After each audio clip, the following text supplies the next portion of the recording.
excited to be here with you for this particular series because, just like you said, I also think Infinity Beast Coast is the most hyped series I've been for in this entire EPL thus far. Yeah, these teams, top of the groups, both sides of both different pools, and finally coming to a head here in the semifinals.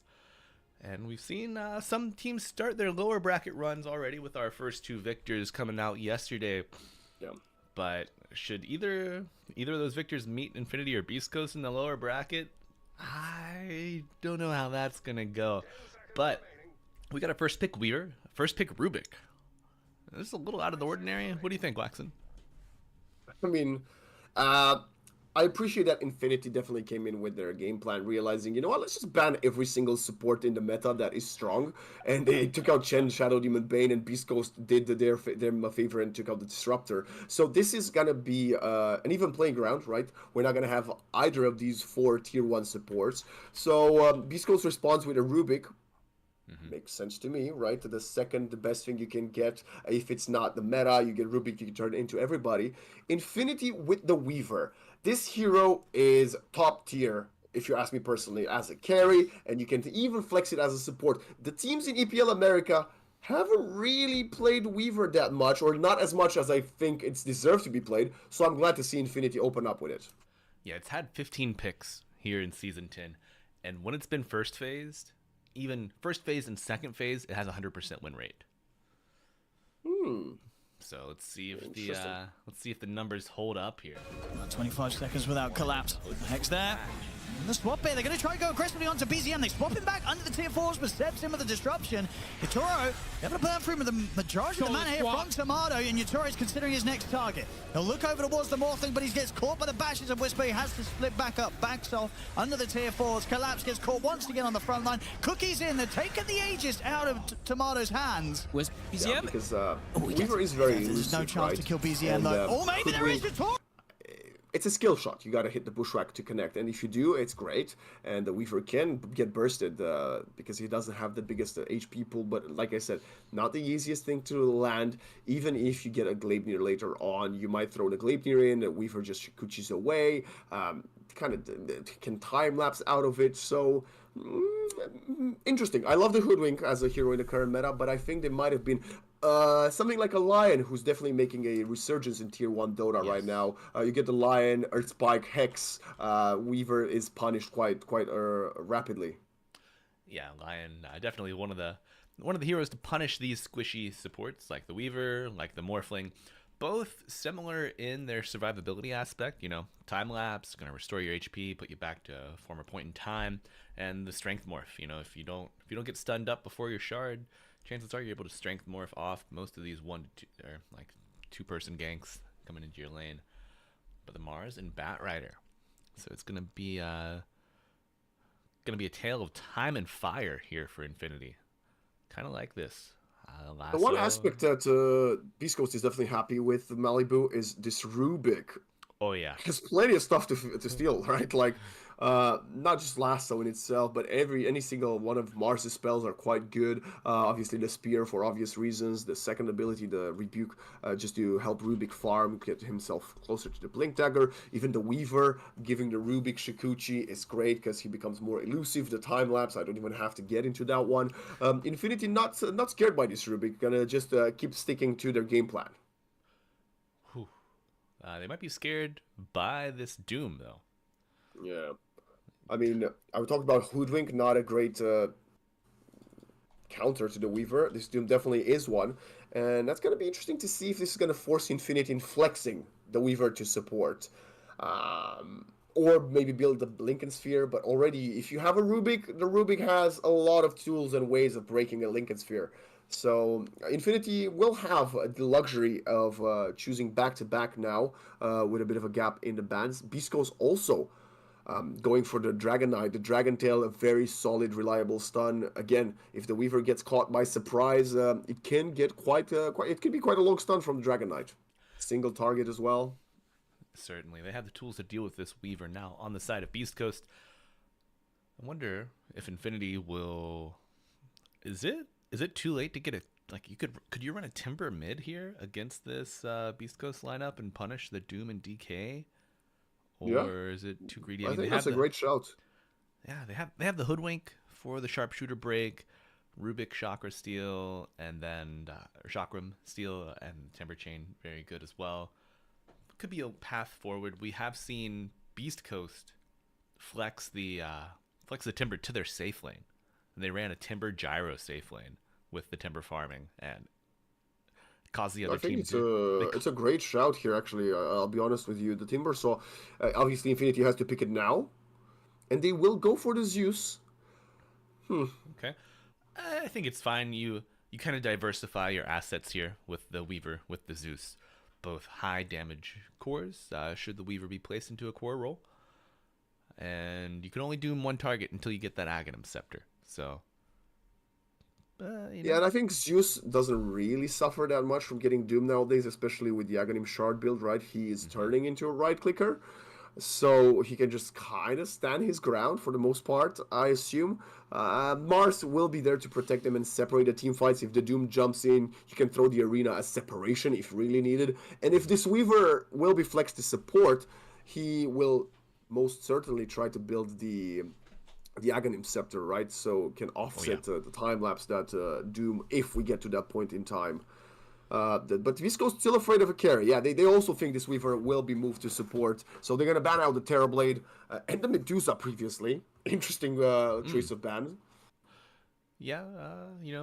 Weaver able to get the mana drain on attack, and with the prominence of the diffusal into the upgrade, you know, every agility carry is kind of over the moon with that. Another dispel, extra mana burn, extra agility damage. The disperser really has its place here in the meta. So not oh wait, never mind. Sorry. It's the other way around, but Yeah, that's other way fine. around. Other way around. I understand where we're coming from, Malibu, as Can you? Infinity banning something more traditional in the Lifestealer in the current meta. Gyrocopter is still available for either side. So is the Razor, also in the pool still, if you want to go for something slightly funky. I don't think he's gonna be the late game carry that we might want. But the Luna, probably the biggest question mark for me. Everybody plays it in tier 1 and they win with it. Currently not banned. No. Both teams could go for the Luna here, and I think it would be a great pick for either side. Yeah, last phase Luna in season 10 has an 83% win rate Oh my god. when picked. Yeah. When you ban it, it's 75% win rate. So maybe teams didn't see that stat, and maybe we'll give them a little bit of guidance between matches if one suffers at the hands of the Luna. Be like, hey, you want to ban this hero before the last comes around. I do like the Lifestealer ban because you just have to itemize against him. Like everyone needs a Lincoln's. She's coming out. Yeah, nice. So this will be a Weaver flex. How do we feel about?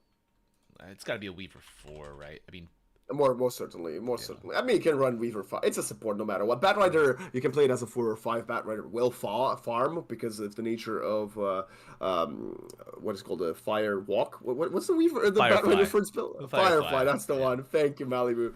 But I think Beast Coast, they banned their own counters to Luna, right? They banned the Terrorblade. They banned the CK to give them the tempo to defeat this Luna, allowing Infinity to pick up the hero. What is there left even in the pool? An anti-mage versus a Luna trying to out-tempo her? Maybe a troll? But again, I think Luna is very happy to just kite the troll. You don't have the facilities for a drow? Huh? so it's gonna be a carry DK. We've seen this before. Yeah, carry DK. I think the most most successful game that we'd seen on it was Lumiere, with not Akatsuki. Oh my god, they got eliminated yesterday. What team was that? Lava. Lumiere with Lava Esports. He had a terrible start, went 0-4, but it didn't matter. He had a Hanamitis and managed to come back and carry the game completely with safe lane DK. I love Pangolier on Lumpy. He's a phenomenal Pangolier player, and I love Ilmisho playing the Hoodwink. He's had a few great performances on the tournament thus far. I am not a fan of Dragon Knight's safe lane unless you have something that can keep up in the farm department and mid, maybe something like a Templar Assassin. And I'll be honest, I think Doom has been rather underwhelming, personally, over the last couple of months. So I think for Really? me, Infinity has definitely come out on top of this draft. Yeah, yeah, definitely. And this Doombringer, you picked it because you wanted to counter the Weaver, right? Like, who are you going to counter now? You Doom Luna, she still right clicks you to death. Yeah, I mean that is. I think you're gonna use it maybe to just limit the mobility, interrupt the Maybe. fights, and the threat. This is a game where the threat of the Doom is almost worse than the actualization of Doom Okay, being cast. So I you're see. always just kind of watching for the Doom, checking his positioning, and he pumps out a ton of magic damage. And it's so Doom's only been picked 7 times here in EPL Americas. He's been banned 40 times. Oh, wow. So in those 7 matches, he's had a 71% win rate.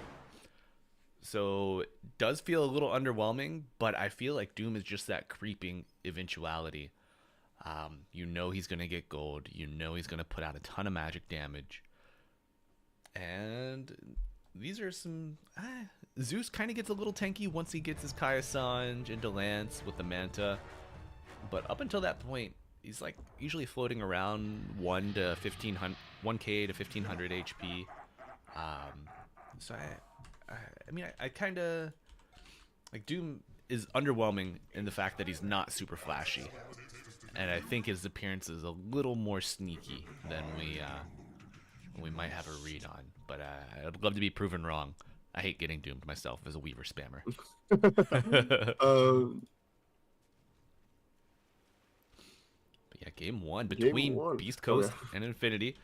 Uh, Even with kind of like the snoozy Doom pick, I think Beast Coast might just be like top of the like the cream of the crop here in EPL Americas. I do like Infinity's draft a little better. I think the Luna is busted, so is the Zeus, and having them together is quite powerful. With the area denial of the Mars Arena and the damage and the control of the Bat Rider, but they do lack some hard lockdown if they don't hit all of their spells. So I'm gonna give Beast Coast my prediction here for game one. Really? Yeah, Wow. yeah. Even this third phase Luna, the numbers got to go down. They're too busted. They're too busted, man. We need to see it evened out. I'm stunned by this assessment from you, my Because friend. I'm a But I'm a Luna player. I don't want her to get nerfed. She needs to lose a little bit. I see. Uh, Two yeah, for I two. mean, Who do you think's it's a gonna win this basic one, trade. Max? And what do you think? I think Infinity has gonna destroy Beast Coast and their Dragon Knight safe lane, and Beast Coast are gonna realize, oh wow, this is an upper bracket match, and we're playing with our food. That's what I think should happen.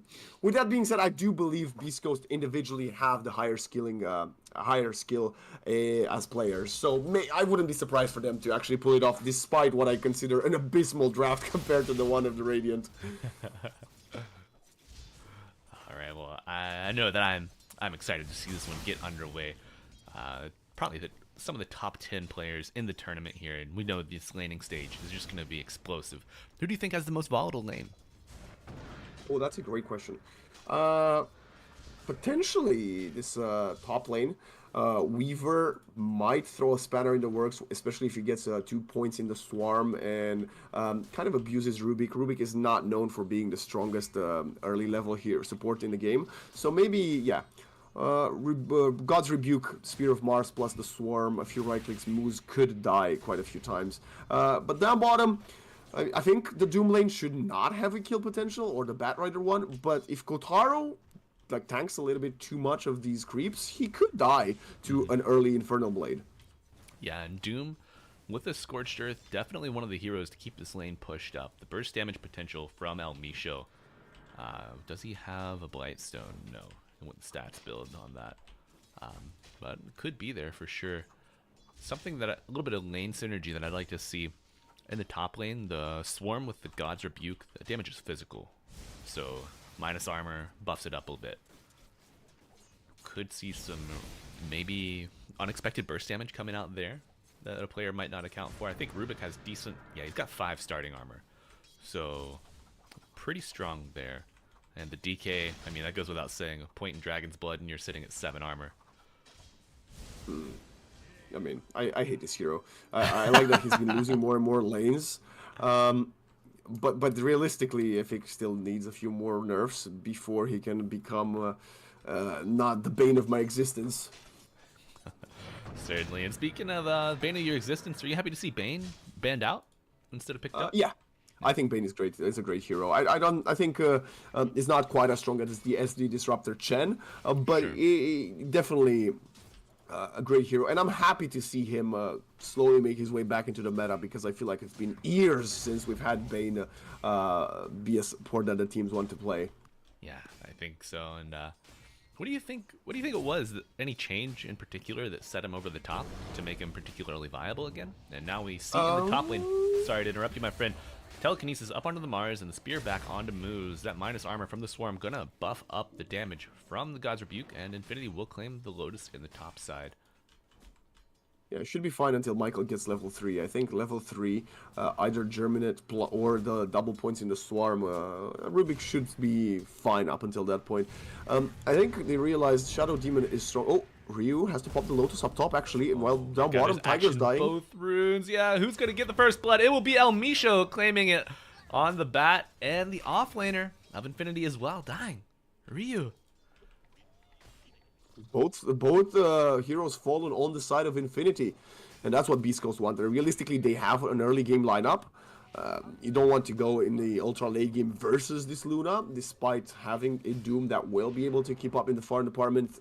Still, Luna will outscale pretty much most heroes in the game, definitely on the server currently. So getting the first 2 kills and hopefully an early rotate from the Hoodwink to the mid lane to punish this Zeus might be the right play from Beast Coast.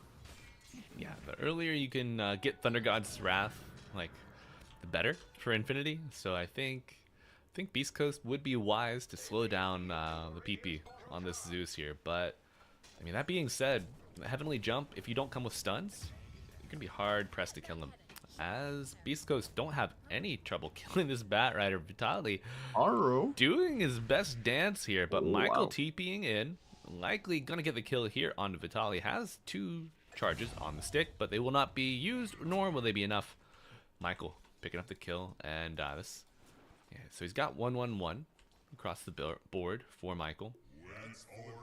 And the nerf to Weaver when they increased the cooldown on Shikuchi was so painful, and it took me so long to adjust my play around that. I was so used to having just like the 8-second cooldown on Shikuchi. I otherwise hate the Swarm cooldown. I think he used to be like, what, 25 seconds level 1 and now 44 seconds. Yeah, It's Buff so- Weaver. Hashtag Buff Weaver. 12 young Weavers. We never get to see those Weavers grow. It's so sad, you know. What do you think this Weaver feels just seeing his little buds like go out, hang out, get a snack, and then just die? Like, what a dark spell. Just throw more U's out and say, I'll see you never. They will be back. That's the thought process behind it. But Moo, I don't think is unsafe up here. Okay, he's very speedy. Has no boots. Also has the raindrop, so he should be fine actually.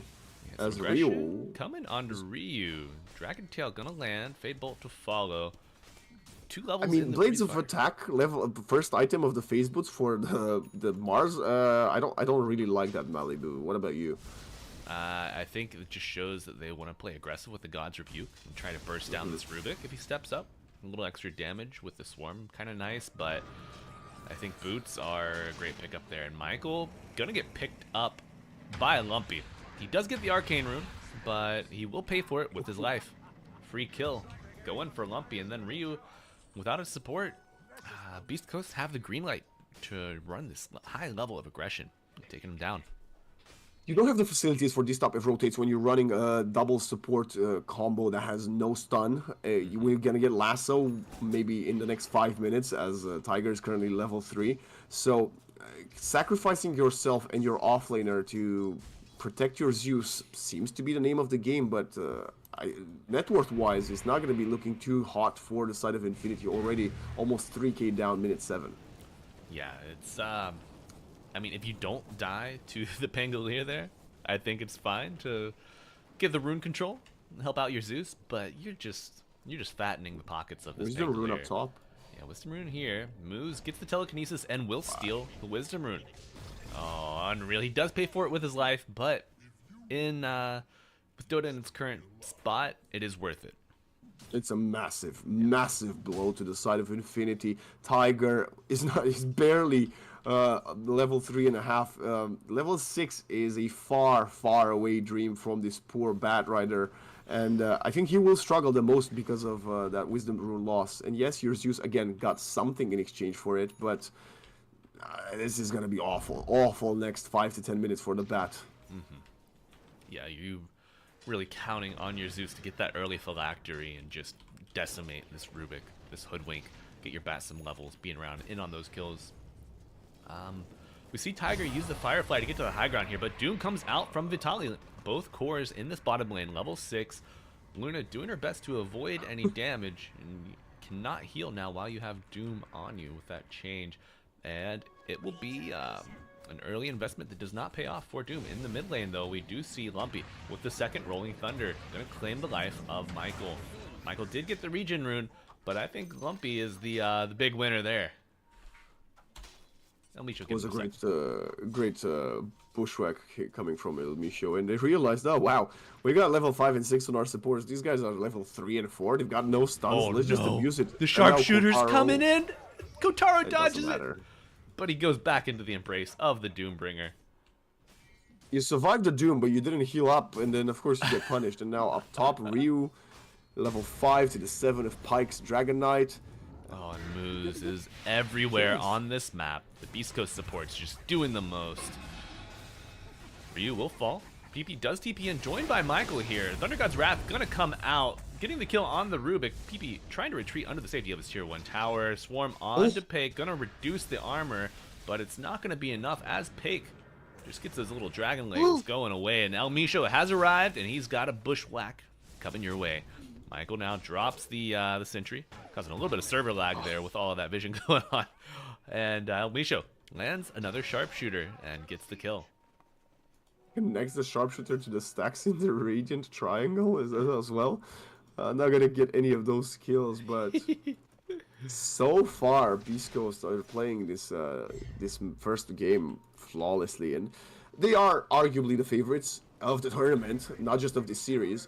But I was not expecting them to come in swinging this way. Oh, I was. After, man, I had the pleasure of casting their first upper bracket game, and they had I mentioned it earlier, but they ran a safe lane Timbersaw with a support gyro, and they were diving past the tier 1 to the tier 2 at 4 minutes in, just getting kills with the waves, Wow. taking the tower hits, just unreal levels of aggression. And we're seeing that aggression replicated here in game 1 of Infinity versus Beast Coast. And I don't know how you slow these guys down. I mean, you kind of got some space on your Luna now, farming like Poverty Row down here in the bottom. I would have liked to see Bat Rider get some more stacks in his own jungle and take them.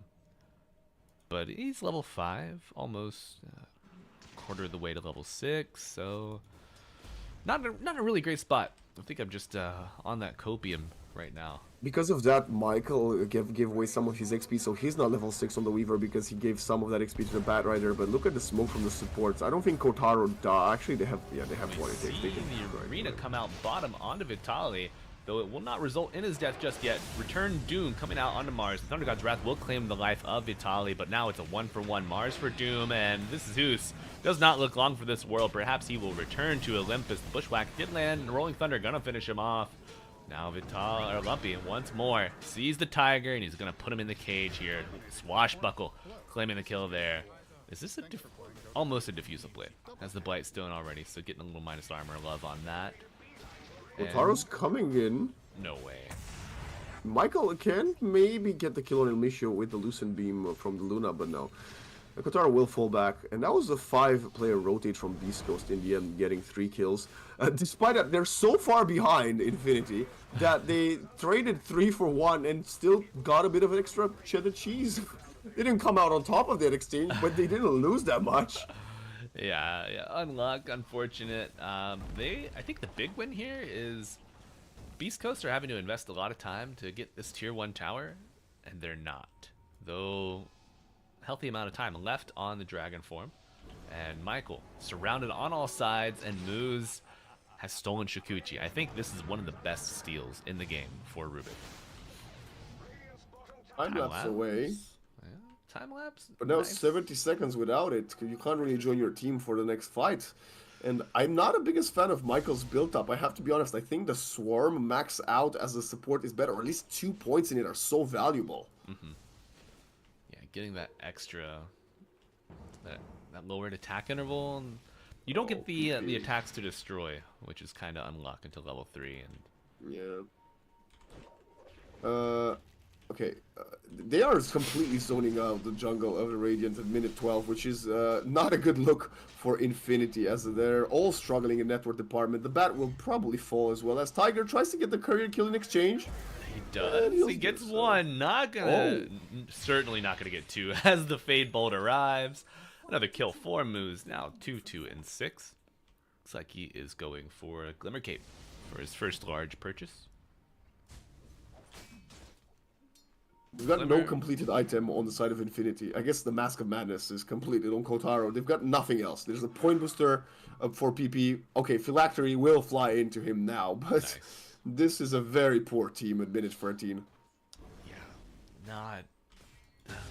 Yeah, the bank has busted here for Infinity. Weaver's got his urn. Silver linings. No charges, though. Perhaps he'll die soon and get one.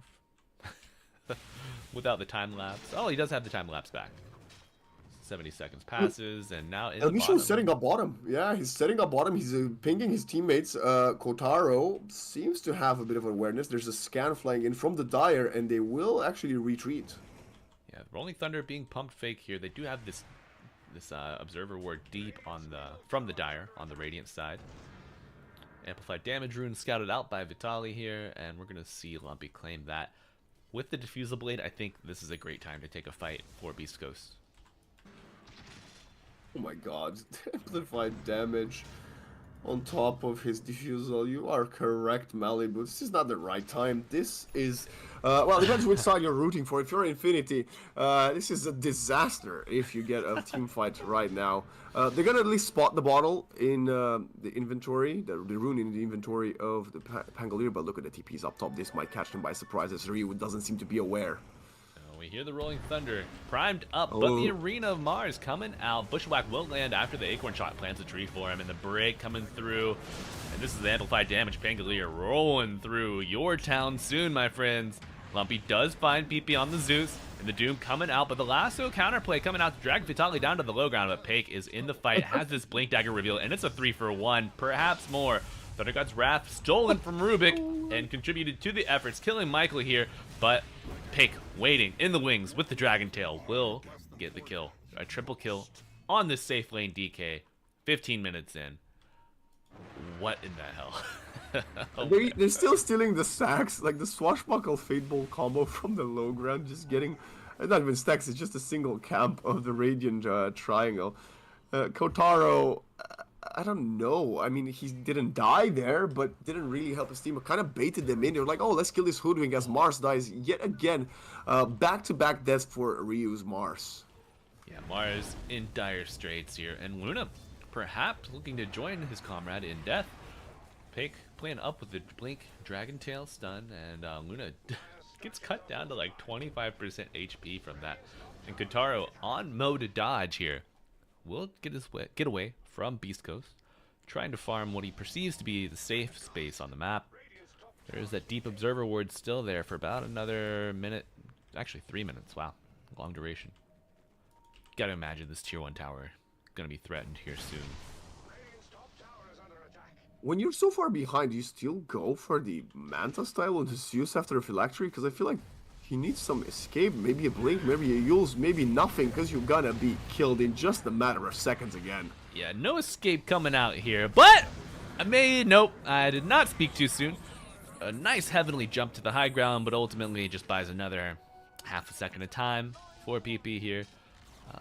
Infinity do have eyes on Lumpy, though. The bug has been squashed. Concentration of heroes in the vicinity for Infinity.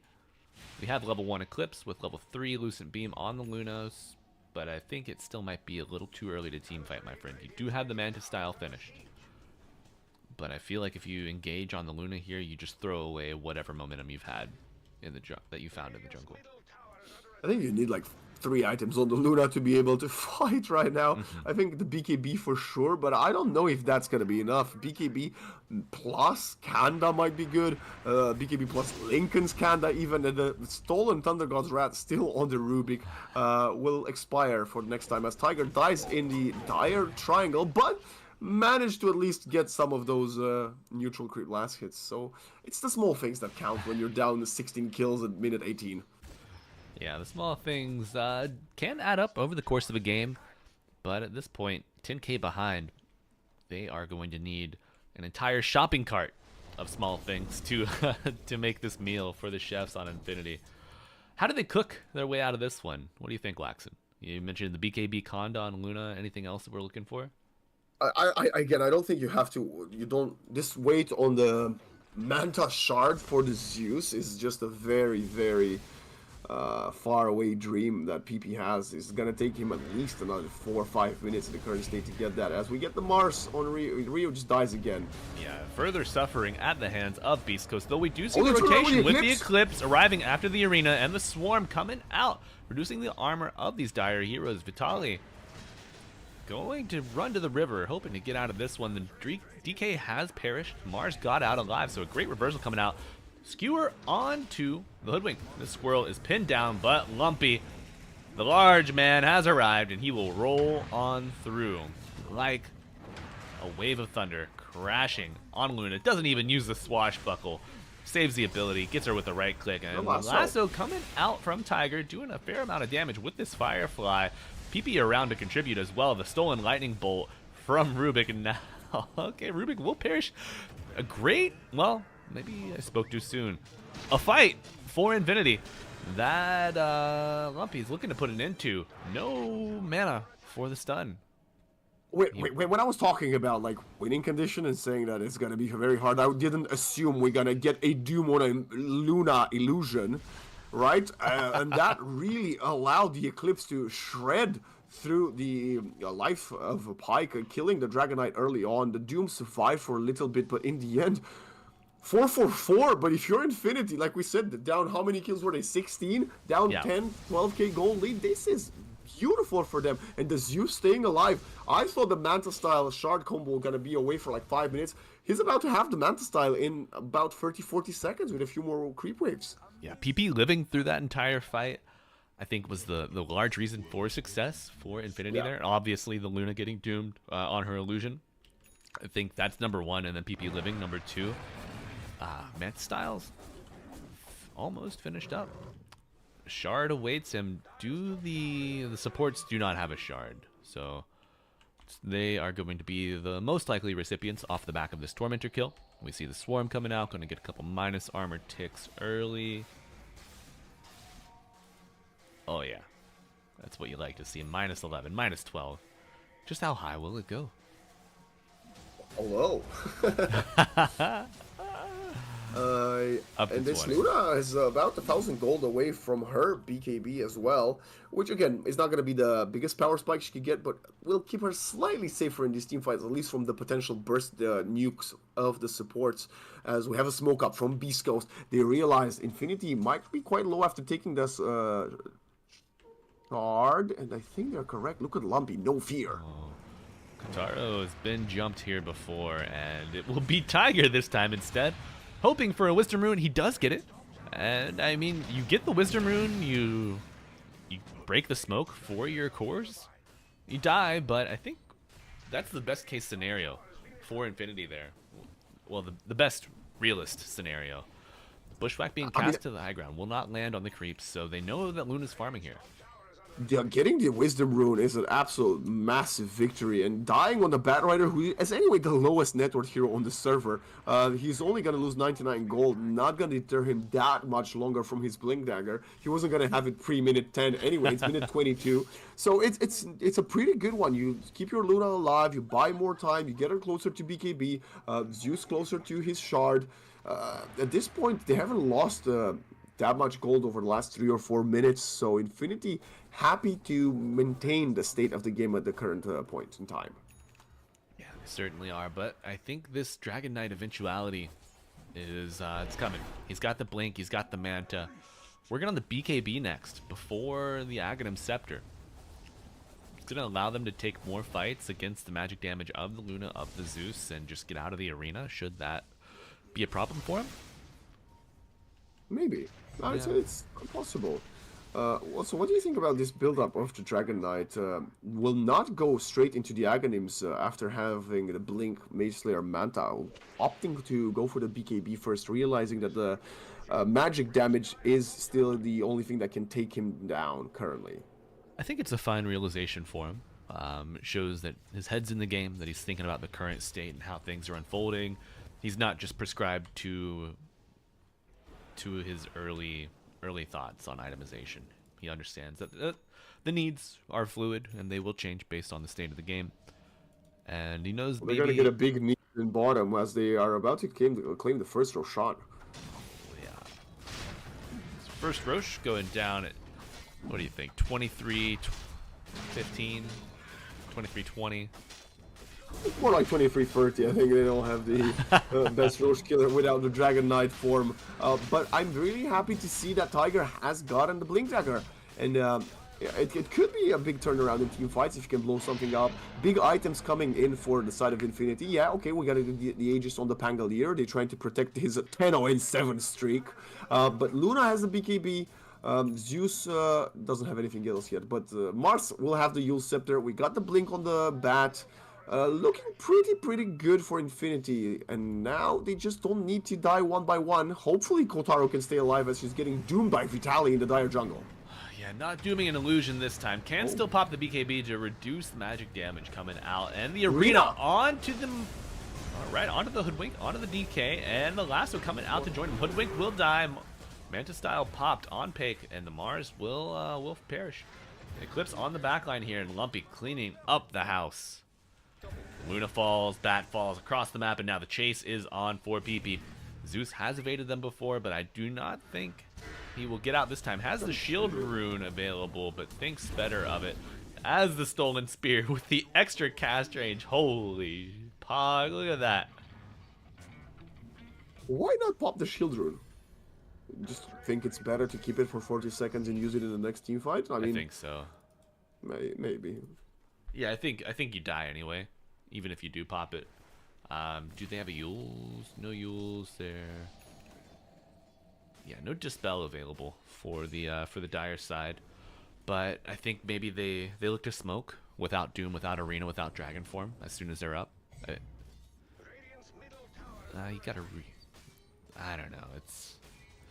Michael has a Vessel though. That's only a single charge, but this could be the correct item. I think obviously we need to pop it on the Doombringer because there's a BKB on the Dragon Knight, and of course we have this roll up from Lumpy. So it might not be the most effective, but he's also building towards an Orchid. And I think he's going to have the Orchid, Michael. Okay, slowly but surely could turn into a core. Speaking of course, on the support, El Misho has a Gleipnir on the Hoodwink. Gleipnir's such a good item on this hero. Giving the lightning bounce on the Acorn shot. And I think my favorite aspect of it is the invisibility reveal on the active of the Gleipnir. Yeah, that's strong. It's especially when you play versus a Weaver. Alright, Dragon form used. Lumpy searching for the Weaver or the creeps. We'll find neither with his Swashbuckle. Where is this DK? Okay. He's just sending the illusions, doing boring DK things. Has the BKB completed, as you mentioned, and now working on the Ags. So only 3 components remain. Oh, jump in from Lumpy. Gotta jump into 2, but he has the Aegis. You do not want to use your lasso on him as Pike gonna block himself in the tree line. Nice blink out from Tiger there as Pike puts himself in baby dragon jail, and he will remain there. Nice dodge coming out. Infinity fought their way all the way up to the high ground here. They might look to turn it here as the Gleipnir comes off in the arena. Onto 2, the Aegis will be consumed. The squirrel has died back to her nest in the trees, and the spear coming out onto Doom, and now Infinity looking to fight back towards their tower, dragging Doom with them. Pake will get a dominating streak as he kills the Mars. BKB used, and the Doom on the Luna as well. No heal from this Mask of Madness, no lifesteal, but 3 dead on the side of Beast Coast. Gonna be 4 soon, unless Pake can turn it around here. The reduced damage from the Breathe Fire gonna contribute to that, but he will fall ultimately to PP there. Or Michael actually getting the kill, and Lumpy has arrived, and he is cleaning house. Tiger gonna have the damage to contribute to Michael, who ultimately gets the kill. Unreal. Are Infinity? Michael. Are they doing it? They are doing it, and I think the reason, well, they were very patient with the Doom. They didn't let it go very early on. They were also a bit greedy, jumping team fight. Tiger, you did so well. You gave the score 400 gold. It does not matter. It doesn't matter. It's probably worse that he did die back, but now when he dies next time, he's gonna have a low respawn timer. Let me just, I think Vitaly not using the Doom earlier was a big mistake. Not waiting for the Shiva's Guard despite having the money to purchase it, a second mistake from Beast Coast. And I think this Dragon Knight not having the Aghanims is getting punished right now. Very low impact in the team fight, didn't do that much damage, popped the ultimate at the very end and died. Now we'll have it in cooldown for about another 30 seconds. And this Pangolier cannot outscale a Luna, no matter how many kills he gets. No, he cannot. Luna will reach that critical mass quite soon, working her way towards the Conda, and then it's just Shard and level 20, and your game has just grown exponentially more difficult, I would say. Especially Michael now, what is he working towards? Going for the Lotus Orb, so a lot of great spells to reflect, stun, like Dragon Tail, Telekinesis, Fade Bolt. Hell, I mean, obviously Doom is the top shelf spell there that you want to reflect. But yeah, Wax and I agree with you. Doom holding that trigger finger steady on his ultimate, not purchasing that Shiva's. Michael also went back for, like you said, the Lotus. Although he had about 3,000 gold, could have actually kept the money trying to get the Aghanims first. And he's gonna get spotted by this Observer, by the way. Yeah, this gym on Doom gonna help him out. Nice time lapse, find him a little bit of space and time. Thunder God's Wrath trying to scout out the exact threat here, and Michael has his dancing shoes on, but I do not think he will get out of this one. Vitaly holding his trigger finger steady, not pulling it for the Doom there, and now they have that ready to go for a 4-on-5. Tanda almost completed on the Luna. And this is maybe the point that she needs to be at. I still think a Lincoln Sphere is going to be necessary. Even with the Lotus from the Weaver, I think the Luna should probably get one for herself. And even the Zeus, in full honesty, before the Pike. But the Zeus definitely not going to be considering that. As Ryu, farming on the low ground, could get caught by El Misho. But repositions himself just before he gets spotted by these Mage Slayer Gleipnir Hoodwink. Ooh. Yeah. Level 17, by the way, versus the 15 of the offlane Mars for the Radiant. Unreal, man. Hoodwink with this Mage Slayer is such a double threat of both utility and damage. Magic damage reduction is so powerful against this team right now. Maybe too much, even, right? Yeah. Do you think it's worth another nerf on the Mage Slayer? I mean, I thought it was not getting picked up as much, but we saw teams running it yesterday, and now we're running double Mage Slayer, so maybe change the build up. It's a very nice build up, only 400 receipt and Oblivion stuff quite cheap. Kotaro could have been caught there. Yeah, ballsy TP coming out in the tree line, though perhaps emboldened by that Observer Ward on the high ground. Says, you know what, there are only 2. My team's not super far away, so I think I can make this here. They're smoking up. They want to use this blink. The blink forward, the combo. Spear will miss, though the lasso will not. Oh, this is Pangolier stunned up and done up. He will be dead for 80 seconds. Does he have buyback? Yes. Despite this being his second death, so not the kill spree, still 1,500 gold split among 4 heroes. Oh my god. lion's share of that gold go into PP, who now has the pike finished up with the Vindicator's axe.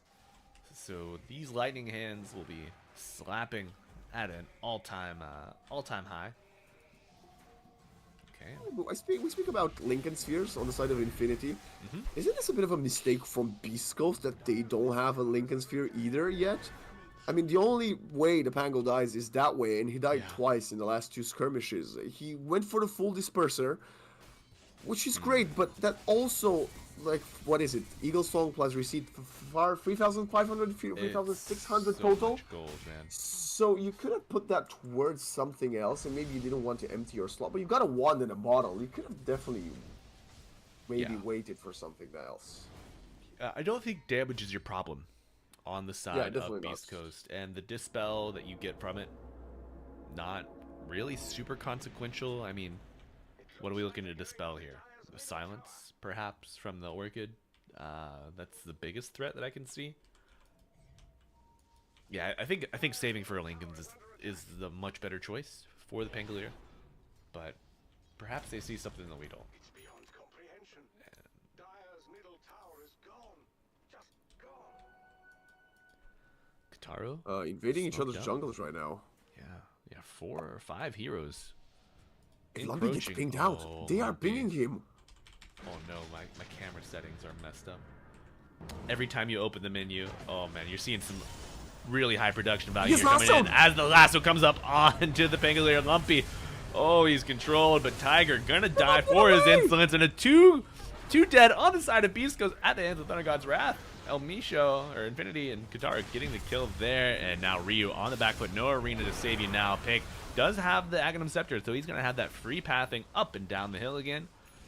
Perhaps we will see Jack tumble as Katara looking to take this tier 1 tower. Do they have the gas remaining? No, they're going to get Roche instead. Correct call right here. And even if you just bait the Dire to come in contested, I think you still have the advantage despite no Eclipse. So no big ultimates. Doom available still. And we have a War Stomp available on this Doombringer. Yeah, Ryu almost finding the pesky dragon. The stolen Eclipse with the blink in from Moose. He's going to die immediately. And that Eclipse, you know, the sun is shining, but not on Luna. Kotaro dies, subjected to the Doom, and now Michael's gonna be in dangerous territory here as Vitali gets the double kill. But he will pay for it, but not just yet. A little delay coming out. The last coming out to control Pake, and the damage contributed from PP is too much to stand. And look at this. It is hot in the kitchen here. We've got the Breathe Fire, the Firefly, the... Misho's coming. Misho's coming. Throws the Gleipnir. Not going to get anyone. Bushwhack onto the floor as everybody on the side of Infinity just TPs back to base. You did manage to kill the carry of Infinity, but Malibu... I told you about this when I saw the picks. Beast Coast had a timer, and they've messed their timing window. Your DK is still the most farmed, but what is he doing with those items? That's why I said they really needed the Aghanim sooner to collect the more objectives, right? Every single tier 3 still standing, still a tier 2 up top, and now this Luna is a much better late game hero than anything you have on the side of the Dire, even the Zeus. Dragon Knight is your building hitter, and if you do not itemize him to hit those buildings, you will not have much success in doing so. Lumpy, though, finding a little bit of success on PP here. Blinks back to get another roll hit on him. And the lasso in 1 second, but the Yules might spell doom here for both PP and now Lumpy. Gonna get lassoed, but the Yules canceling it.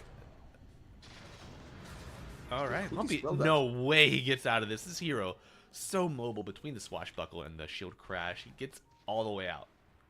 What the hell? Dispelled the lasso? The Yules. I think Ryu Yules him.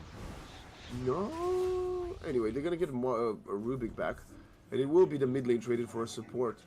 Or was it the self-disperser mid-cast? No, that's insane. If he casted it on the enemy and then it got casted on him after the lasso landed, that could be insane. And now Motaro's now fighting Show trying to get out of there, and buybacks coming in. Lumpy jumping on Michael. Michael controlled. Gonna get hit with the Dragon Tail and the blink from Lumpy. Gonna get him back in the fight and eviscerate this Weaver. The bug is stunned and the bug is dead. Kataro trying to find his way back to the base. One of the 2 remaining members for Infinity here. What's our buyback situation like? Zeus has it, but he's up at 9. Bat buy and Weaver buy. Okay, so Infinity in a good spot here with buybacks. Tier 3 is not going to be pressured though.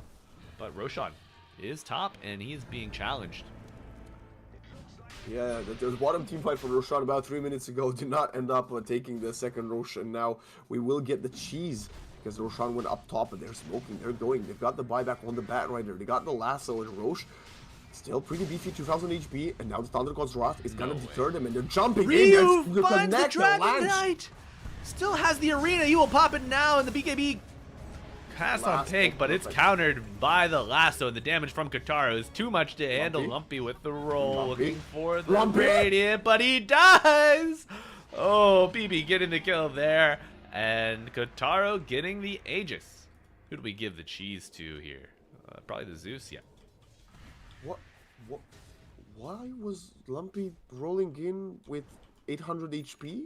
Aegis steal attempt, perhaps, but I... Oh, he forgets about the damage, man. The damage! I mean, what can I say, Malibu? I'm still happy. I'm a great analyst, knowing that this draft is not gonna work for Beast. Although I was shaking a little bit, but now even Dota Plus finally giving Infinity the advantage after a very, very long time. 67% for them to the 32 of the Dire. Kotaro will shred these racks. No Dragonite 40 seconds, as this Doom will also get caught trying to skip the lanes. Yeah, Doom not going to shred his guitar for another 83 seconds. Instead, gets shredded by the boys of Infinity. Yule's coming out onto Kataro by a little bit more time here, and the Gleipnir will land. Eclipse used. BKB, sorry, that was the roll-up used on Lumpy to get the debuff immunity, and Kataro dangerously low, but the Glaive bouncing on the barracks, gonna punish the Dire here. They will hold, losing only their tier 3, but man, once these barracks are exposed, it is the danger zone for Beast Coast. Yeah, protecting the Aegis. Oh, they're even going to pop the cheese. They want to keep on going. They realize, you know what, let us take this tier 2, and I think they want to go back up top, but no, they're drawing bottom. They spotted the Dragonite on the lane, and Tiger is on a mission to use his lasso, bringing back this Cowboy into his hands. Ride him, Cowboy. Yule Scepter used. A little damage from the Firefly, going to cancel the blink, and the Dragon Tail coming out onto Tiger. Now he is stunned up and getting bashed in by these breaths from the DK, but gonna use the BKB to get out of the arena. Tiger not gonna fall just yet. Oh, and he gets out from the Squirrel Pig, trying to flap those wings away from the 3. True Infinity to get the spear, but they do not get the latch. Another Yule's coming out to buy some time. Silenced and dilanced there. 3 dead. 4 Beast Coast. They are just bleeding out across the map. Kotaro just got the kill onto the Hoodwink while all of the action was happening in Roshan. Now wants to steal the Tormentor, and Kotaro's gonna lose a lot of HP for that, but he will heal himself up with the Mask of Madness. I think he'll be fine. Then I think they should keep on pressing them. I don't think you should go back right now. This is your moment to win the match. I mean, That's got travels. done. It's done. Beast Coast is lost game number 1. I don't see a way for them coming back into this one. You don't have an AoE teamfight spell to maybe surprise Infinity. You're playing versus Aegis for another 2 minutes. The Luna has now completely taken over, even in the network department, although she was doing most of the work when she was playing from behind anyway. So unless a colossal mistake happens on the side of Infinity or all 5 players disconnect, game 1 is going to them. Yeah, the success for Beast Coast here in game 1, their window has shut, and the only way it will open again is if Infinity break the glass. Infinity, Tiger going on to Lumpy. Rolling Thunder will come out, getting him back to safety, but Luna is Luna's still in your base, my friends. Beast Coast, you got to protect these buildings somehow. You're buying time, trying to split them up here. Luna does leave the base, but only retreating to the triangle. Get a little bit extra farm. She is still quite healthy. quite able to She push. has the ninja gear as well, which allows her to be more mobile and around the map with the self-smoke. 9k ahead of Infinity, and if you can look at the graph, it looks like a waterfall. Oh, it looks like Infinity have ascended the waterfall and arrived at the land of Wano. Here's they're looking to become king of the upper bracket. Will they? Arena somewhere. Oh, yeah, onto the squirrel. And the last are coming out onto El Micho. BKB picked up on Hoodwink, but it's not enough to keep her alive. They're looking to turn this into a 5v4, perhaps a 6v4 with the Aegis as well. Though Hoodwink does have buyback, dead for 70. This is your last tier 3 tower. Only 20 seconds on the Aegis, which is probably not the best news because this Aegis will expire, but the Satanic will replace the Aegis, and this Luna is going to be even stronger. Yeah, Satanic. Last hurrah from Beast Coast needed to happen, and they need to do it in 5 seconds. 5 seconds. Stand up between Infinity and claiming these mega creeps here. Aegis does expire. Doom out onto Zeus. PP probably the best target here. Can still use this Bloodthorn though, and Doom. Oh, Vitaly now getting punished by Kotaro. Gleipnir into the bushwhack, gonna control this Luna as the Eclipse rolls, and Rubik not getting the steal he wants there. Pengler dying on the back line. Kotaro now leading the charge, joined by Michael. Acorn shot gonna bounce a little bit. Proc the Aeon Disc, that's a minor win there for Beast Coast, but I don't think it's gonna be enough as the Yule Scepter onto Dragon Knight, gonna make a perfect spear onto the tier 4 tower with the God's Rebuke punishing him further. Pig trying to retreat to the safety of his allies, gets back for a small reset. Now one lone lane of barracks remains for Infinity to claim before they get mega creeps here.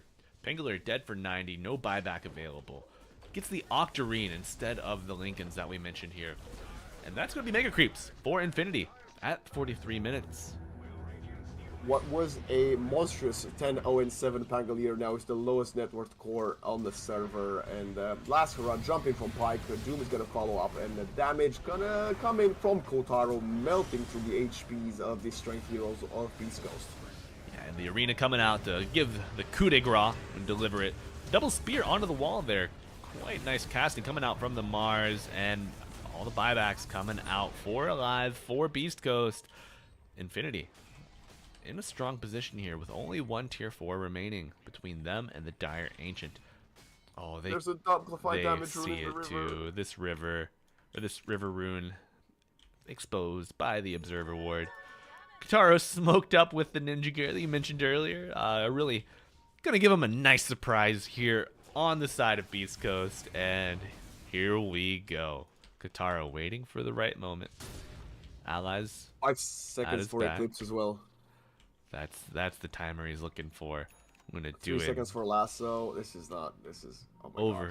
over 700 Get spotted. damage a click. Spotted by the words. Yeah, smoke breaking, but another smoke used up before the creep spawn, so they don't have vision though. Popping that Manta from the smoke probably reveals the fact that she is smoked up, but was it her ninja gear? Was it a team smoke? They'll never know. Well, they'll watch the demo. They will know sometime. But the amplified damage at least expires as the mega creeps has finally arrived in the base of Beast Coast, and they have all 5 players alive in what is gonna be the last chance they have to survive this game number 1, I assume, unless Infinity really wants to be extra cautious and wait for the next Roshan, who can spawn anywhere from the next 2 seconds to the next 3 minutes. 1. It's gonna be Happy Roshan. 1 minute. Couldn't be so lucky 2 days in a row, right? Yeah, I think Beast Coast will survive another minute or so. They're down 30k currently, despite being 9 kills up. Quite interesting. Yeah. Take a look at this graph, man. 99% win probability for Infinity, and they are 14 levels ahead of Beast Coast as well. And Wow. What a reversal from the minute 10 level 4 level 5 Batrider. They've climbed the mountain. I think it was obviously a draft mistake, and Beast Coast had a game plan that they couldn't really quite fully commit to, despite having the early mid-game lead. And that Luna, well, second to last pick from Infinity, just to kind of allow them to have the luxury of, okay, we're gonna lose early mid game, but if we survive, we will turn the game on its head, and that was what happened. Even when they were down 14k and Luna was third in net worth, she already started to have more impact than the Dragon Knight and the Doom. Which, by the way, this has been a really quiet Doom performance from Vitaly. Yeah, yeah, it certainly has. He had a good start, but did not transition. As beastcoast get a nice pick off in the Batrider. Thunder God's Wrath does come out. It's not enough to turn the tide or give enough information for Bat to dodge that gank. And Roshan now, they're gonna still attempt it with 4 heroes, but Beast Coast might feel slightly more compelled in attempting to contest with the player advantage. We've got the Ninja Gear on Lumpy, and he's going for it. 20-second cooldown on the Rolling Thunder, but Roshan will fall by the time he can even dream of arriving in the pit. And that's an Aghanim Scepter, or Aghanim's Blessing dropped.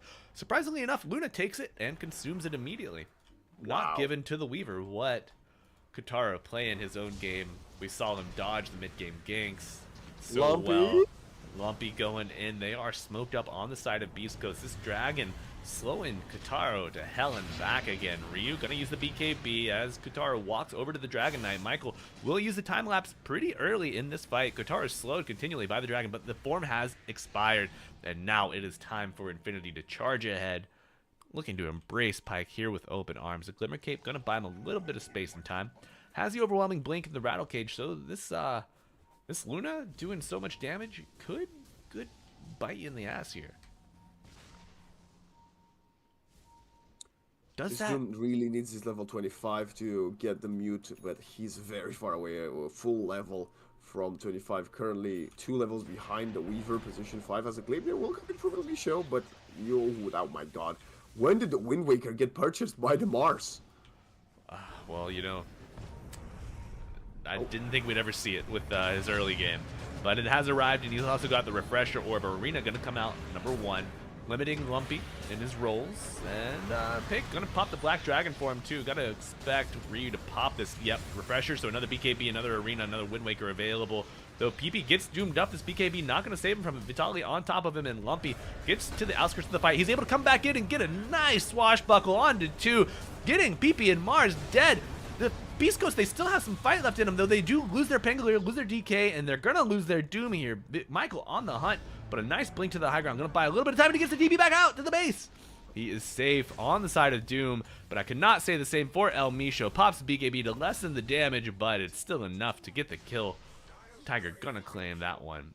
Courier will die from DK, and a hold, perhaps, but not gonna be long enough here. No buyback on the DK, on the Hoodwink.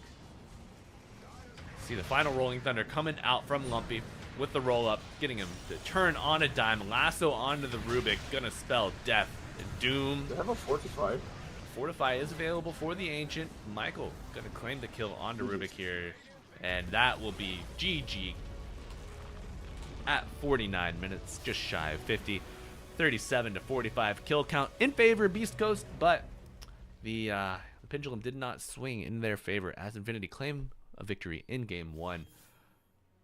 Yeah, Waxen, as you mentioned, a bit of a folly in the drafting, and I think that folly could have been accounted for with the better itemization from Pyke. You know, going for that Aghanim Scepter, itemizing to push these towers, take these objectives, but they did not do that, and they got punished for it heavily.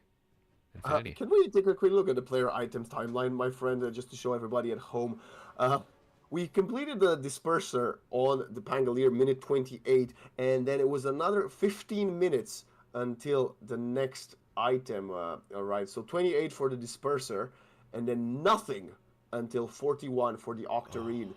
So even the Disperser itself, like I said, followed up 6 minutes later after the shard. I think Lumpy could have definitely went for something else and smaller items sooner to accelerate his farm. Maybe go shard into School Basher, into Lincoln Sphere, and then go for completing the Disperser or the Octarine at that point. So a bit of a mistake on that part as well. As I think, look, he was dominating completely net worth wise. He was slaying left, right, and center, 10, 0, and 7 in the end starting to get caught off guard and didn't have the sustain. So a few mistakes when it comes to Beast Coast, despite what was a very beautiful early game from them. Yeah. So Waxen, that's a great timeline that you mentioned bringing up, and I'm just comparing it to the Zeus now.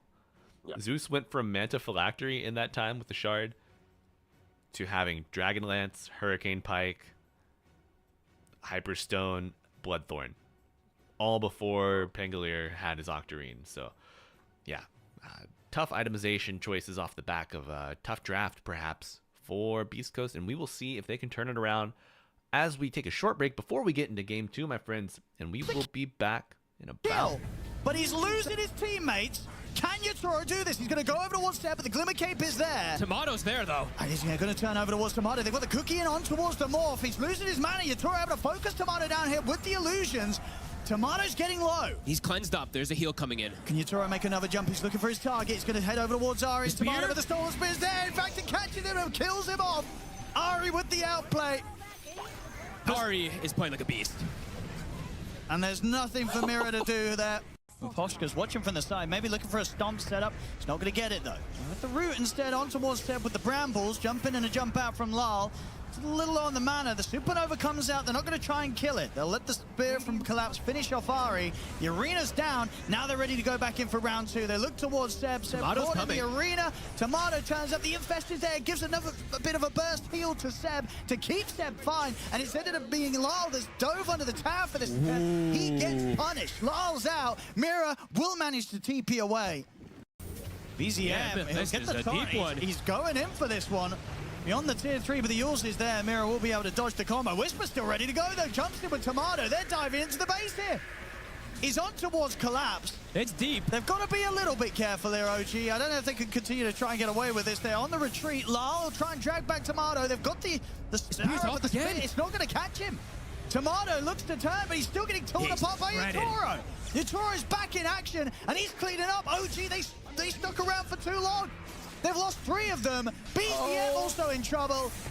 I mean, they stuck around for that dive.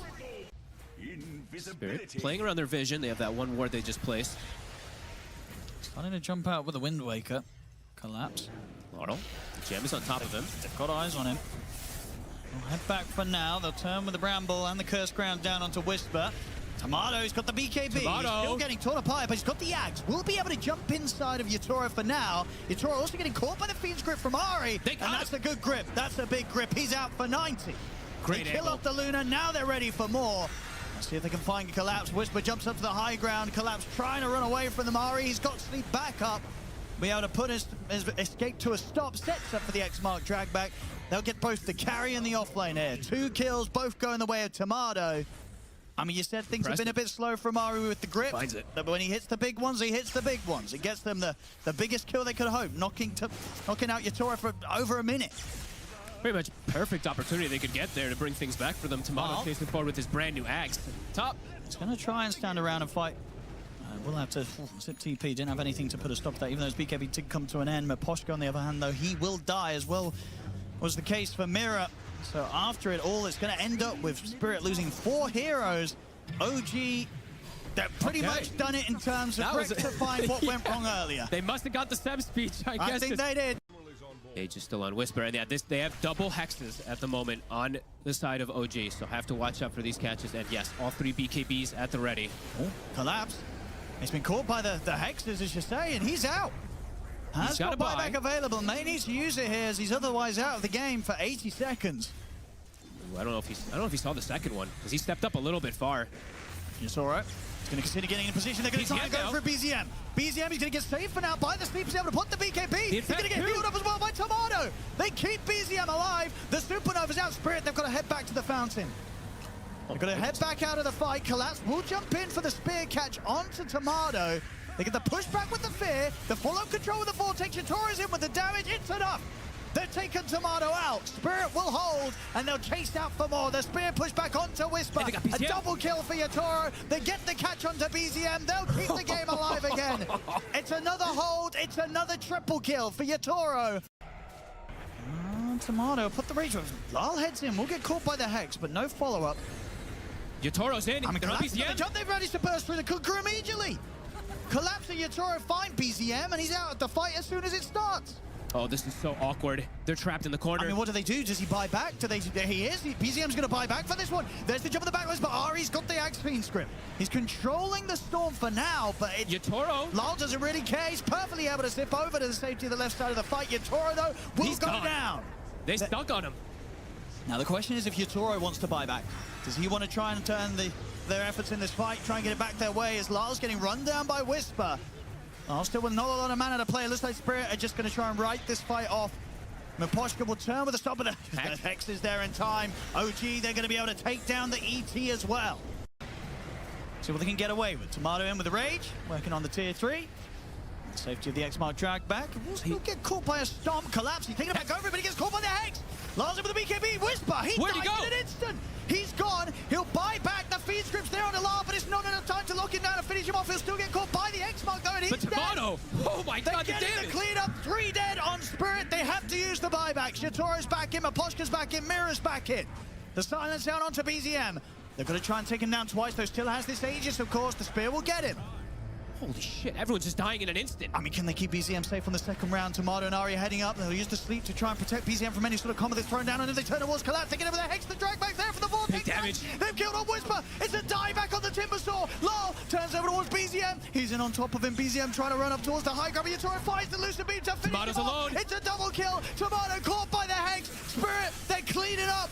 And once again, for OG, pushing the high ground has gone horribly, horribly wrong. They're kryptonite, the high ground. But Malrine, he wants to play aggressive. Arrow will miss. Rolling Thunder. Chuen denied regeneration rune. Still on this Razor with a lot of damage now with Amar arriving. And that Rolling Thunder ending. Curse Crown is there. Amar with crit still going to get on top of Jokam for a double kill on your Viper. Now Ponyo very isolated, left out on an island. Not much Akashi can do here. Level 5, 10 minutes in, so not even a defensive chrono available here for Akashi. As the Moonlight Shadow is going to allow Falcons here to close the gap onto Ponyo. They really want that level 4 maiden, huh? Get it. Big chunk of money. 221 for Malrine. Yeah, we've seen these games, though, where some teams only get support kills, right? Just killing off a position 5 over and over again. At least Talon are finding core kills. Important ones to try and buy them time to get into late game. And good attempted move by Chuen there to get to high ground, but now he's stuck on low ground, moving and turning around onto Snaking. Dragonite in, and with that breakdown on Timbersaw, tons of magic damage comes his way. WS and Jokam both fall. Amar with a double kill. And is that the Crystal Maiden trying to scurry away with a couple of hundred health? They don't see her. Instead, turning their eyes and targets onto the Faceless Void to bring him down, and a triple kill. Yeah, I think at this point, Talon needs King Jenkins and his entire round table to come in on their Knights and Lancers to try and hold back the Falcons here. Viper on the front lines, holding them back as Skitter will get away from the Chakram damage. Malrine moves forward with a jump in, Rolling Thunder. There's a Freezing Field and Chrono there onto Malrine. They're going to get the kill on the Pango. Down he goes. 2,000 gold into the hands of Talon. And Akashi moving forward. I think Malrine is going to buy back. I think he's going to buy back, and they want to end the game. Rage bite, let's go. I mean, Chrono's down. What else is going to stop him? Skitter still just beating at buildings. Amar, the real carry in this one, going to stand up on the front lines and hold them all back. Chuen with his BKB, trying to chase into the Viper here. Oh, dodges the Terrorizer, looks like, with the Manda style. Skitter holding the ground, but the Viper's going to fall. Talon fighting back. They get the takedown on 1, 2 cores, now a third. Aegis gone. Crit the Snaking, trying to turn back. Malrine did buy back, you're right. With the Rolling Thunder back in onto the Faceless Void. They're going to get on top of Akashi. Can he try and walk away from this? Does he have the protection? No, the that Rolling Thunder. Far too good with the arrow over the top of it. Ponyo now in trouble as well, but WS and Chuen are still going.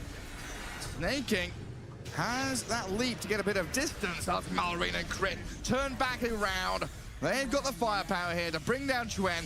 Buybacks ready on the Razor. No Faceless Void and no Dark Willow now, though. Didn't get much done in the last couple of fights. Nice vision. Jokam, he can find the Hoodwink. Oh, but hang on, that Gleipnir holds him back. Malrine breaks away from the static link, turns onto the Tiny, and the Doom is there onto the Zeus in the back lines. Akashi has to sing the song, try and buy time for the rest of the team to get away from the Doom, but look at Amar. He's going wild. He's unleashed the beast onto the Zeus, taking him down, and now the rest of the team can come and help him.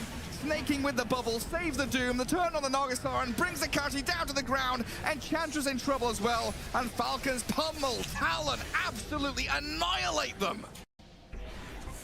Yeah, it's really a possibility right now.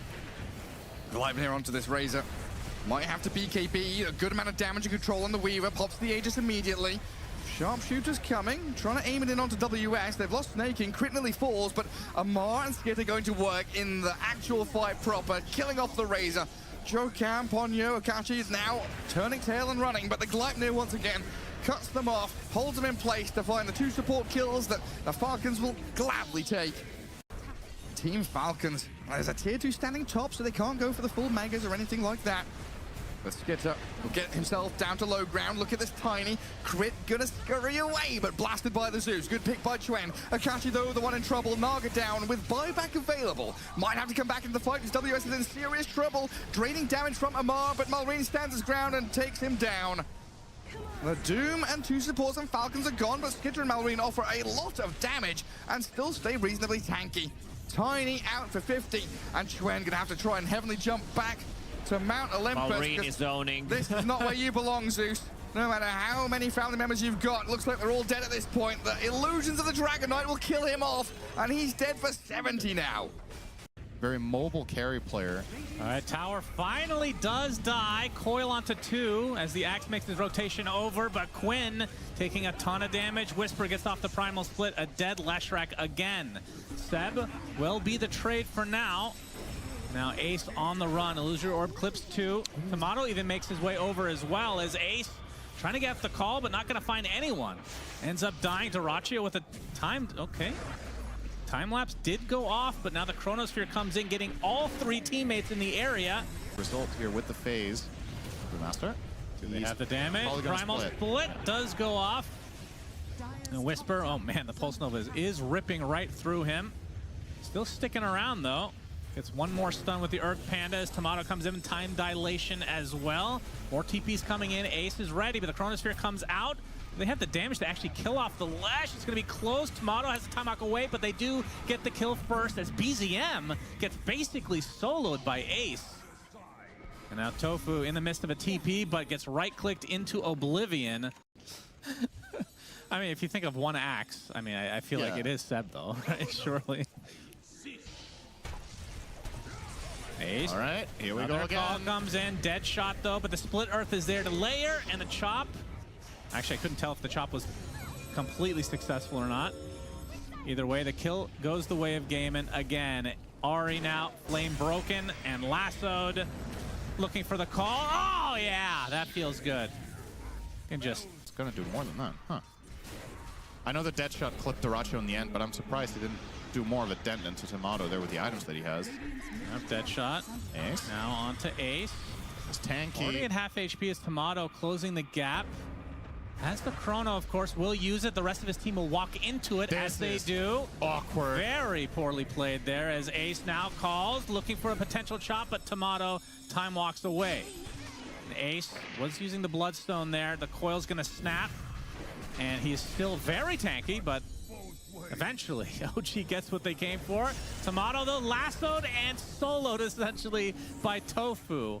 Seb's going to get the Nightmare Celery, takes it off instantly. Tofu making his way over as well as BZM coming to the party. Jingu is going to connect, but the RP onto 3 beautiful. heroes. Block grenade onto 3 heroes as well, even more important. Seb gets taken out first by Quinn, though. Glimpse out onto him. Gets another Jingu stack, but he falls in the end. 2 for 2. Lots of action early on as Doraccio, basically a creep at this level of the game, showing up, tickling everyone. They're laughing their way to the farm as Tofu gets skewered by Whisper, and now Doraccio tried to help his team, but he's just gonna die again. Can he deny himself on the creeps? No! All right, that was unnecessarily rude to Doraccio, because again, this is honestly, okay, hang on. Yeah, hold your Whisper horses, has no time for all right, puts for Ace on the cliff. Very classic stuff. And the Static Storm now applied to several heroes. You can see Quinn just trying to brush it off. He's going to get snowballed, which actually cancels the grip. And Quinn gets off his Wukong's command. Whisper getting really low, but Nightmare to save him just a little bit. Another skewer, almost clipping game one, all so we're of back them. for game 2 But the of damage Infinity is versus enough. Beast Coast. Of course, it's myself, Malibu Jesus, and haven't scared Waxen off just yet. So he's back with us for game 2. Welcome back, friend. Thank you, Malibu. Game 2 already. The teams are jumping straight into the draft, and Beast Coast will be going for their trustworthy Tiny, but Infinity was like, wait, we just won with Zeus, so let's just first pick Zeus, which is just a crazy sentence to say. First pick Zeus. Who does that? Like, how did we get to this point? And when did this hero become first pick worthy? Well, he is only actually. So Zeus has never been first picked in phase 1. He's only been banned. Interesting. Yeah, but I mean the hero in EPL, he's got an 82% win rate. So, yeah, we saw the Luna third phase 100% pick win rate.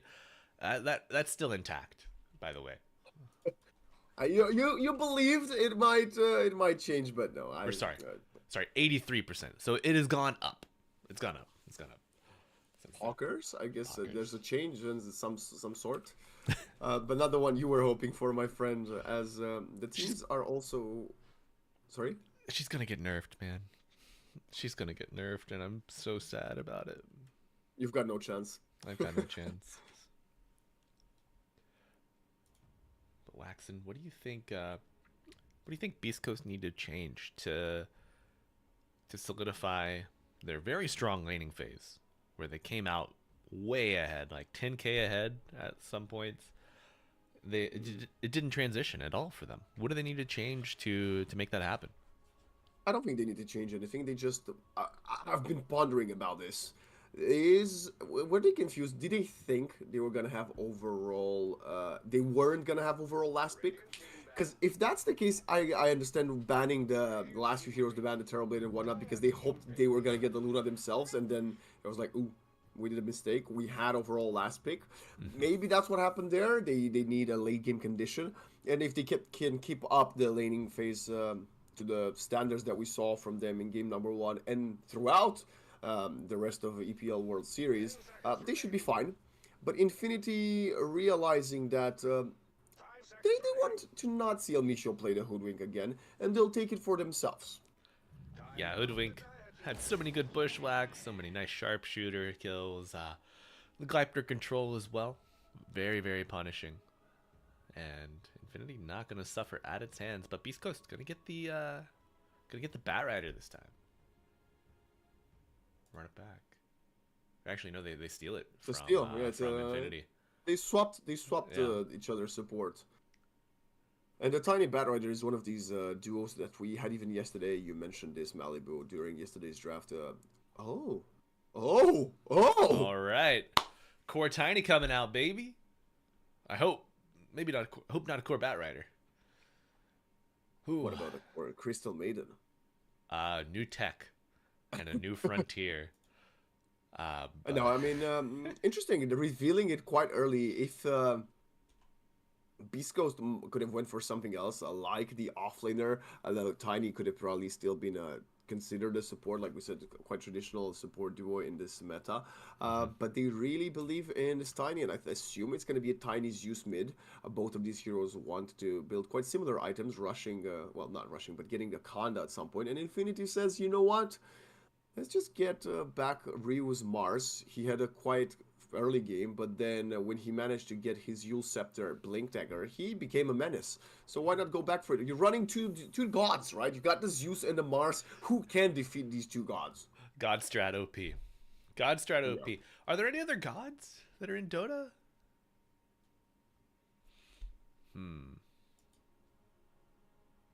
Would you...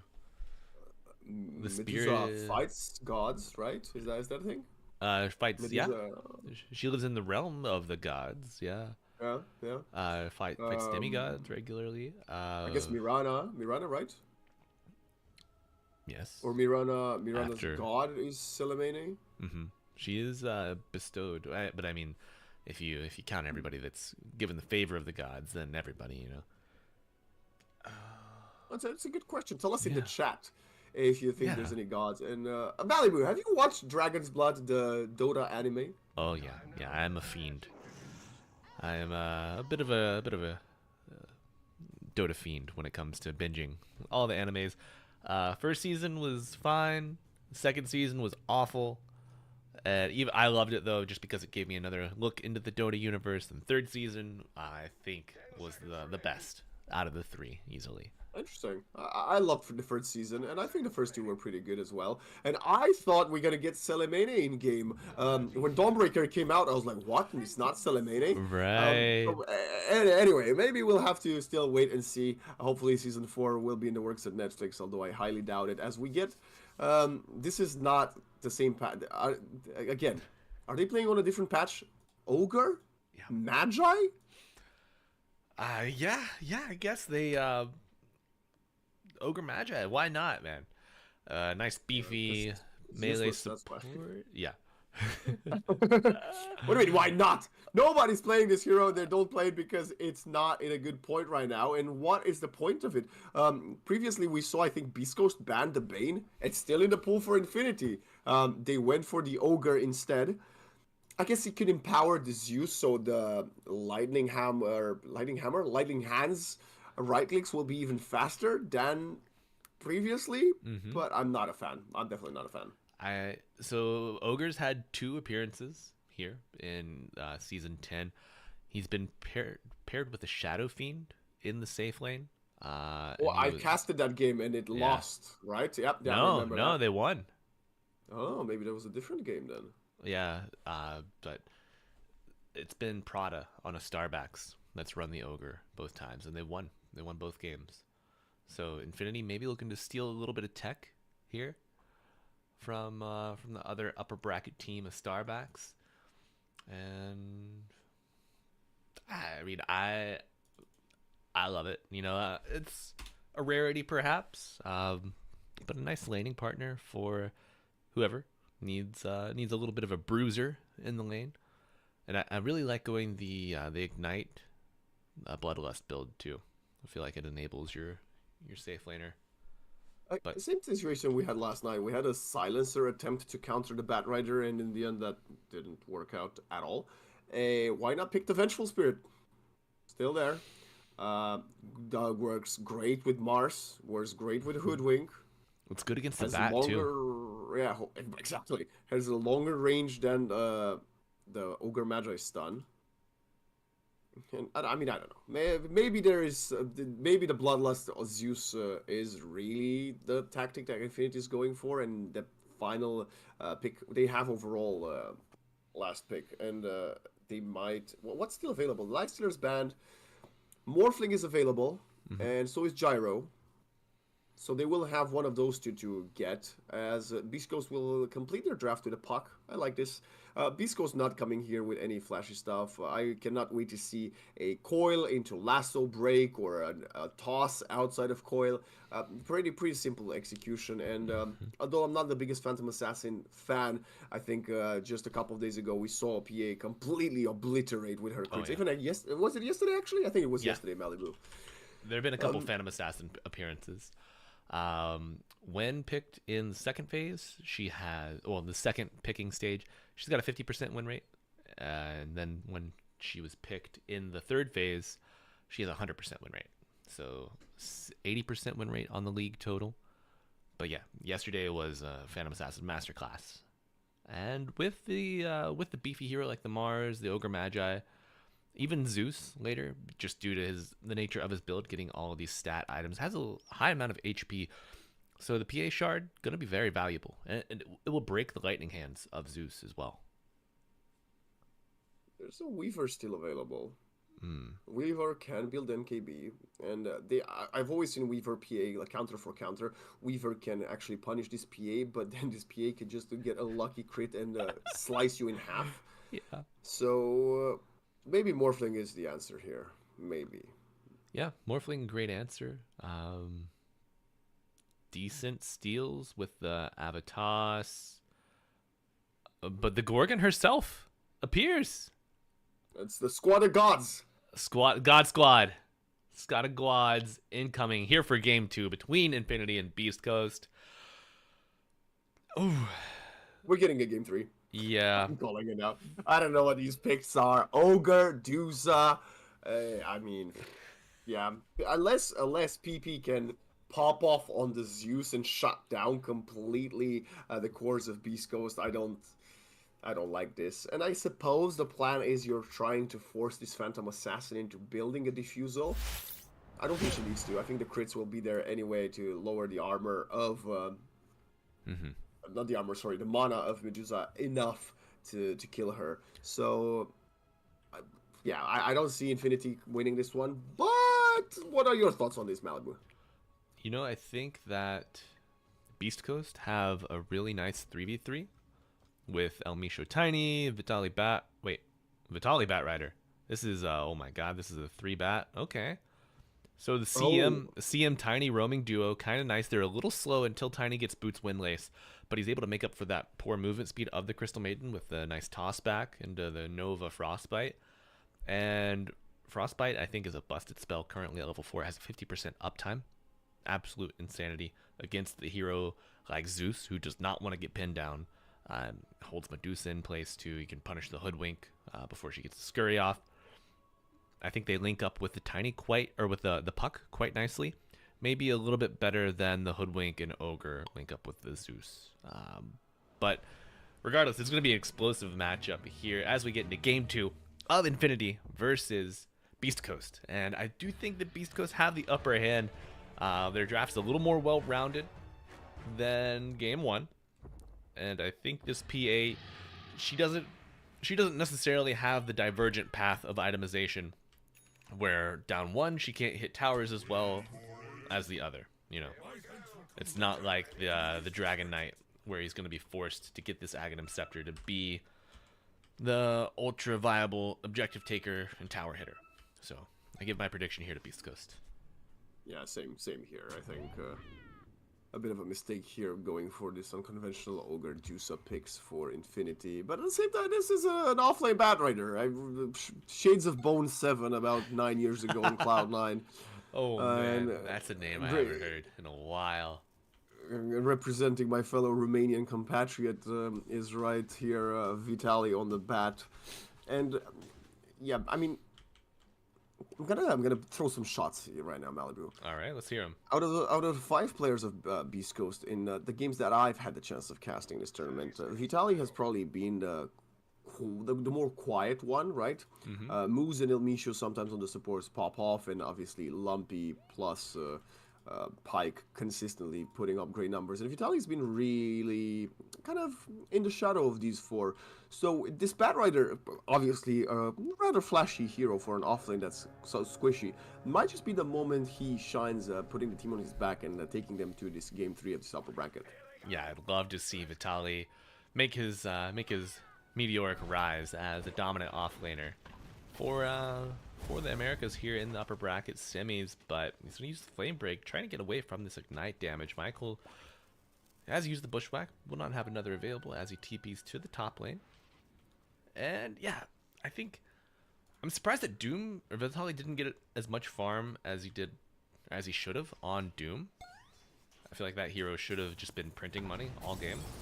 And we see Tiny not in lane yet, so Vitaly forced off of this first wave with the Mystic Snake Ignite combo. That's a tough reality for the Bat Rider here. Already down to 1 tango. Have an awful lane here. absolutely horrendous. As he will use the Flame Break to not get the last hit. Okay. What do we see Tiny doing? Okay, he blocks the pull camp. He's gonna either drag the wave around long or double it up, which a nice move here with this Ogre Medusa lane. While unconventional, quite powerful. Level 1, level 2, you know. So love to see these wave manipulation tactics coming out early from Beast Coast rather than trying it too late once the damage has already been dealt. I gotta say, I think VP needs to have the best lane of his life on the Zeus, and it's not going to be the easiest task to do versus a Puck if Infinity wants to have any chance in this game number 2. As Lumpy's, oh my goodness, just not necessarily denying the creeps, but doing a very good job deterring, like stopping PP from securing every single last hit over there. Up top, Phantom Assassin, Crystal Maiden could get a potential first blood as they're jumping in right now, and Michael Bushwhack is not going to give him enough safe No, the Phantom Strike getting him in range of the dagger, and now Pike in range of the tower. We'll have to Phantom Strike back to his CM. Get these last hits on the range creeps. Not bad, not bad. But yeah, first blood coming out for that Phantom Assassin. 350 gold. Sizable sum. Does have the full magic wand now with the Blight Stone. Does Moose have enough regen? No. Okay. Courier just arrived. Has more tangos. All right. Top lane in a nice state for Beast Coast here. Oh, Misha dies bottom. Ooh. When dragging the wave goes wrong. This is not a lane. Batrider Tiny, it's not a lane, especially not when you're running versus Ogre, arguably one of the tankier supports in the game, and range hero. Even that being a squishy Medusa, you can't do anything. El Misho finally hits his level 2, as he was quite under leveled at that point. Yeah, Ogre maybe one of the only supports that can really trade with Tiny. Oh, I thought you were about to say the only support that can trade with a tower. That's how tanky he feels. Yeah, I mean, damn, 6 armor, 80 last hit, or 80 damage, level 2 before he gets. He's got the double gauntlet of strength. So that helps out a little bit, but yeah, El Misho. Oh, let me. Can we look at the level 1 camp in the Radiant side? Yes, we can. Actually, El Misho's getting pursued, and I think he's gonna be safe as Kotaro's dealing some damage. Yeah, let's look at the camp. Let me just explain what a great play for a support from Tiger we happened. So he cut down these trees and pulled as the wave was crossing, only getting 2 of the Radiant creeps in, and that way only halfway cutting the wave and stealing the XP, but still not forcing the Medusa to go behind the line and tank too many of the creeps. So that was a very, very high level support play coming in from Tiger. Respectable, respectable. Yeah, when you don't have the camp stacked up, getting these split pulls is so valuable. Helps get you a little golden experience while not hamstringing your carry. And Pike in the top lane. Ooh. Gets to the tree line safely. Michael not around, but will land a pixel perfect bushwhack onto Moose. No, the Spear of Mars taking him a little further away, and they might get a return kill here from Pike, and they certainly do. Right, making something out of nothing there. This Beast Coast safe lane. Gonna have a massive wave under the tower though. 7 stick charge on Hoodwink and more action in the bottom lane as El Misho falls to the Medusa. Now 1-0-1 with 23 last hits. Paco's rotating bottom, but he's only gonna get the Bantu and then go back mid. Not even. Oh, gonna use the illusory orb to stack the entire normal camp. Oh Great. yeah. Nice efficiency coming out there. He puts that one away for later, perhaps the winter months. Vitali trying to get away.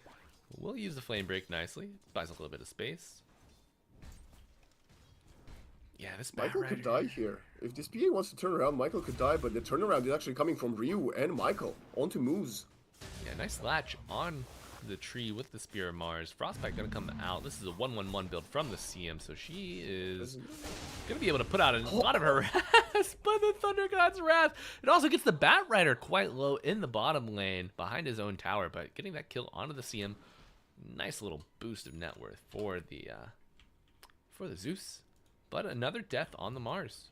He's dead with no TP for 17 seconds. Minute 6, but look at PP just trying to go for Lumpy. Lumpy does not have the illusory orb, but minute 6 we have the Tiny coming in and okay. Tossing the creep. Hell yeah. Wrong target, but you know you got a great arm, kid.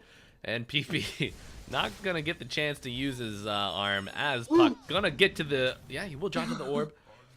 Moose, you know, kill confirmed. As Zeus does get the invisibility rune bottled, so maybe we see a kill attempt once he TP's back in. Looks like Tiger is sitting mid for a little bit of experience. Interesting turn of events there. Not the outcome I foresaw. Do we think?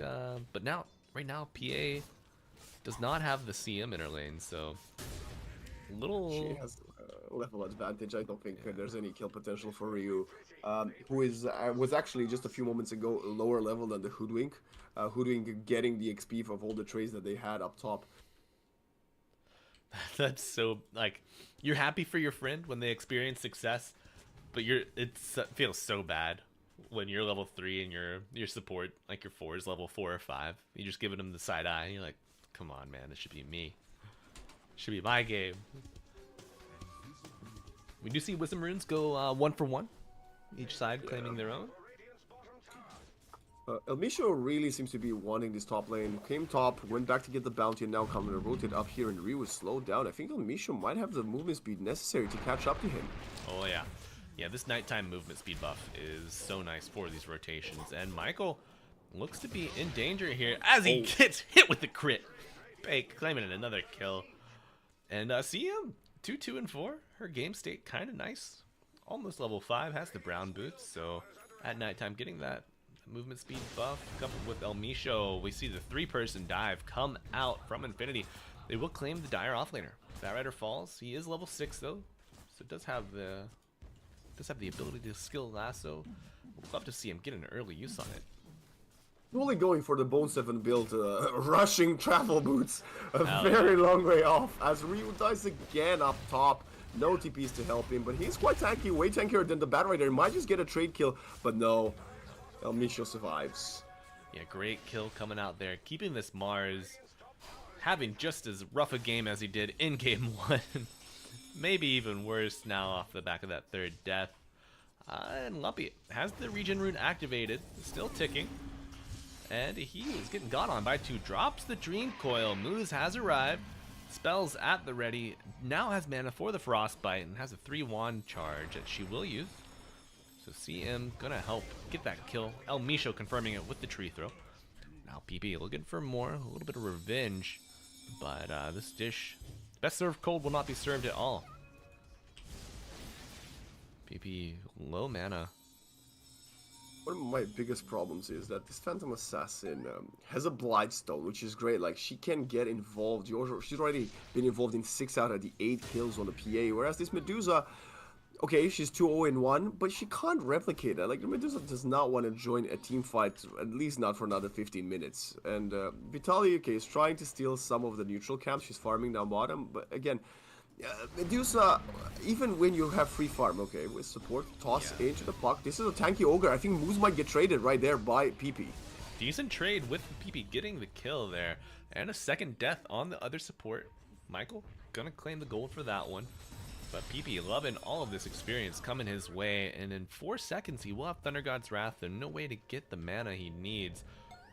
Rune spawning in 12 seconds. But we see a rotation come out from Bycat with the Flame Break. Gonna be enough to keep Zeus in the clutch of Pick.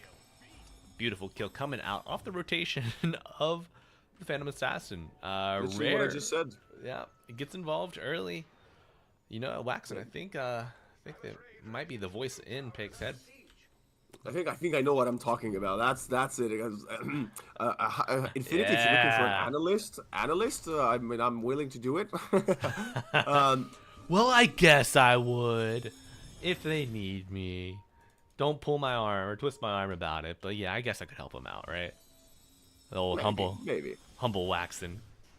Just stealing the camp, and we saw this last game as well. The smoke? Okay, 2 heroes smoked up. Ogre pushing a little deeper into the high ground, trying to find these vulnerable targets, but... This Mars is not level 6 yet. No, he's not. 50 gold down the drain for Infinity. No kills off of that smoke. They do get some of the creeps saved for Ryu on the Mars. I don't know if that was a big enough win, though. We do have a level 7 on the Batrider, almost 8 actually, on the opponent. 3 levels ahead, essentially, between the 2 offlaners. Not that much gold differential, but XP pretty important at this point in game, as Mars still needs his arena. Very much afraid of Pyke, who is level 9 on the same lane. They were both up top. Unreal. Though, you know, PA has been involved in all of these kills. 500 gold behind the Medusa. So, Medusa's sitting... I guess the Mars has been involved in all of these deaths. He has a Blink Dagger, I think, flying. No. He's got a Soul Ring flying. My bad. I was very optimistic there for Ryu. I was thinking, no way in hell he's got that Blink already, but... Tiger doing his best job supporting this Mars. Gonna get another stack, hoping to help this economy recover for the offlaner. But Boots of Travel. Wait. Not purchased on Vitaly. Instead, what did you decide to buy, my friend? You got the Blink Dagger. Okay. Oh, just teasing us with the Bow 7 build and... Oh, okay. Yep. Nice little kill going out the way of PP on the Zeus. And that's going to reveal the Blink Dagger as well of Vitaly. I think the Thunder God's Wrath came in just a split second after the Blink got collected from the courier. This Medusa does have her Manta style. What is the point where you think she can join the team fight? Because I don't think there is a point for Kotaro unless she gets 4 items. But do you think this is enough? Do you think maybe one more item is enough, Malibu? I think she could arrive to defend a tower dive. Maybe not, maybe not a tower push. Though, you know, Beast Coast, before this Phantom Assassin's online, they don't really have the tools to outright push a tower or siege it so well. They have to do so off the back of a sizable kill. So I don't think Medusa is going to be forced to respond or change her patterns until Beast Coast really push the issue, perhaps with a catapult. Or they might find her a little earlier with this smoke play. We see 2 smoked here in bottom. Vitaly. We got a Battle Fury on the PA, by the way, already landing. Like arriving, sorry, not landing. Yeah, we're gonna see Phantom Assassin's net worth start to shoot up and close the gap here. As Kotaro might die, blink forward onto Vitaly with the toss after the avalanche. The lasso coming out. This mana pool starting to dwindle down at about 75%, though we will see Stone Gaze used, and the arena has arrived. Finally has it. The spear gonna latch him to the wall, and it's a 1-for-1, soon to be a 2-for-1 now, as Kotaro has successfully held. Has enough mana to last this amplified damage on Lumpy, not doing enough. El Misha goes back in, trying to get a little bit of a play here. Throws the Mars at the puck, and this is a 3-for-1, and your Phantom Assassin has shown up with their Battle Fury. Not how you want things to go at all. The Phylactery Zeus doing the damage, and Puck overstays his welcome and is sent home on an empty stomach, not being served dinner. Well, maybe he got a bit of a knuckle sandwich there from the Zeus. I mean, that team fight was very spread, and in the end, Beast Coast don't really have what it takes to take skirmishes like that. Again, very greedy, not waiting for the tiny Blink Dagger, which was about 400 or 500 gold away. So now El Misho is gonna go and try to farm his, but he's getting pinked out by the Hoodwink Michael. If he gets someone to join him, he could probably just kill the Tiny. Yeah, Tiny, not the tankiest boy just yet. 1400 health, 4 armor under this tower. Does survive the attempt on his life by the Hoodwink. This murderous squirrel. Not going to find any murder today. But what is she going? Got the mana boots, 2 circlets. Going for the... Okay, changes up. Yeah, was going to go Glimmer, but queues up the Atos instead. Keeping these targets pinned down for the Medusa. Nice addition to the overall team cohesion of Infinity. And now we see Beast Coast perhaps have learned from the folly of their ways. Bottom Infinity at a 74% chance of winning. Can we talk about the fact that this Medusa is rushing a Butterfly, which we don't traditionally see this patch because most Medusas go for the Disperser, but I think this game it's a great choice because Phantom Assassin traditionally hates building a Monkey King bar, and what is the elf she's gonna get? A Silver Edge? Like, that's not an item in this current meta. So Kotaro, very good itemization as we have an attempt at jumping in and blowing up this Crystal Maiden. Oh, the sharpshooter not finding the mark. However, the spear into the arena at the last millisecond arrives, and the Stone Gaze coming out, running forward of El Misho, putting him between a rock and a hard place as the throw of the illusion does absolutely nothing. 3-for-0, just a couple long cooldown spells used on Infinity, but I think the time has arrived for this Medusa to be pseudo online, if not fully. Now level 14 compared to the level 13 Phantom Assassin. There was a way for El Misho to disengage there.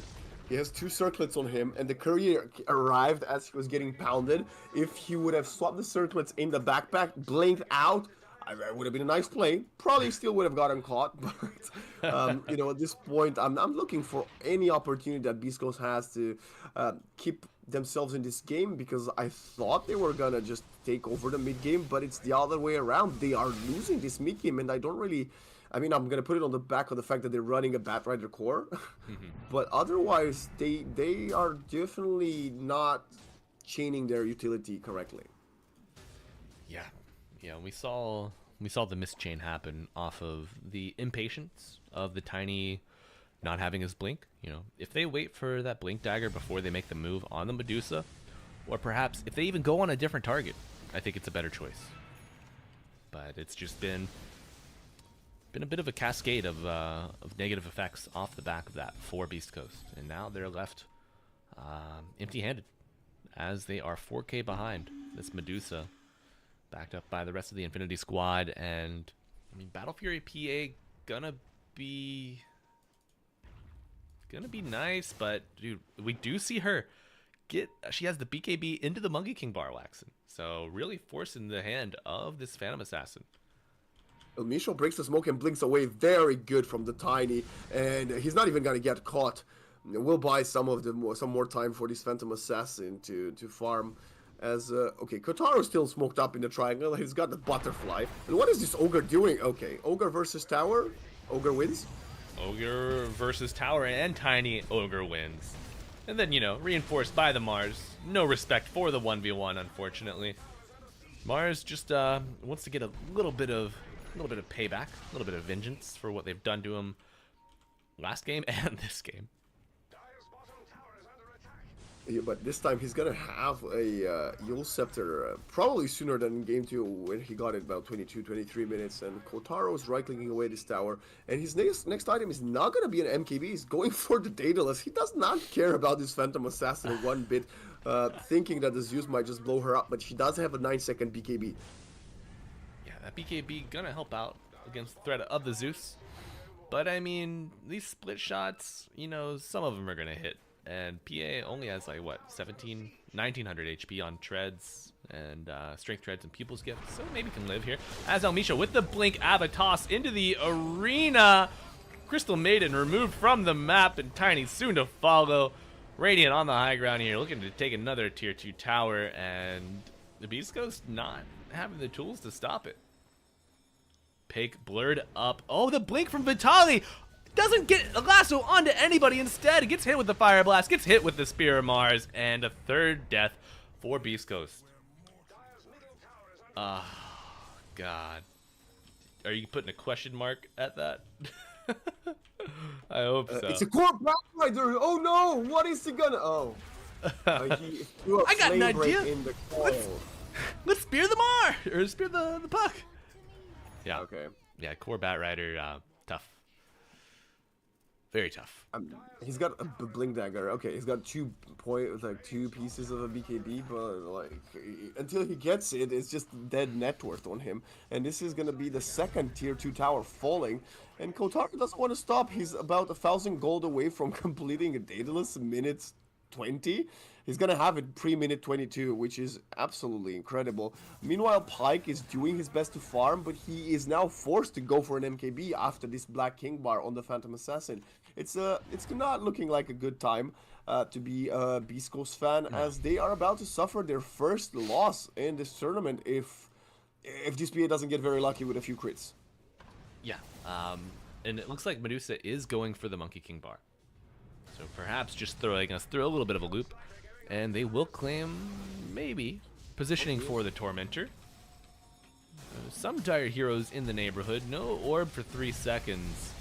Puck, if you go for this play, you are a madman. He goes in, gets it! He gets the Tormentor kill for his team, and he orbs back to safety. He says, thank you, Infinity, for all the fish, and I'll see you later.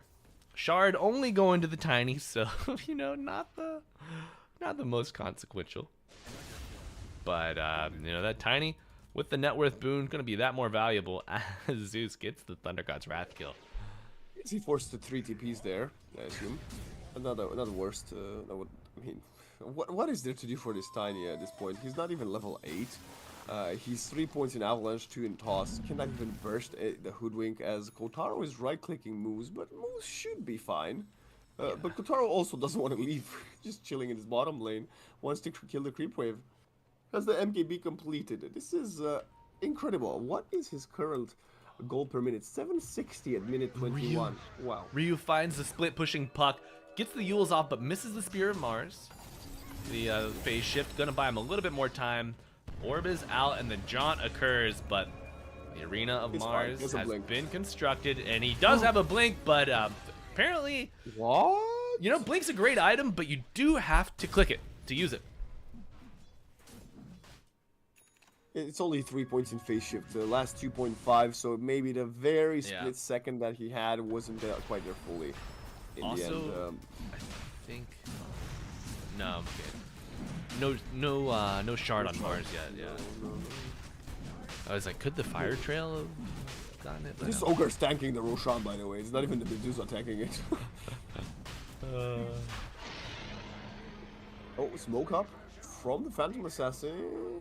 Okay, I think for her, she and Tiny were smoked up for a second, but Pike just doesn't want. He just wants to farm the creep.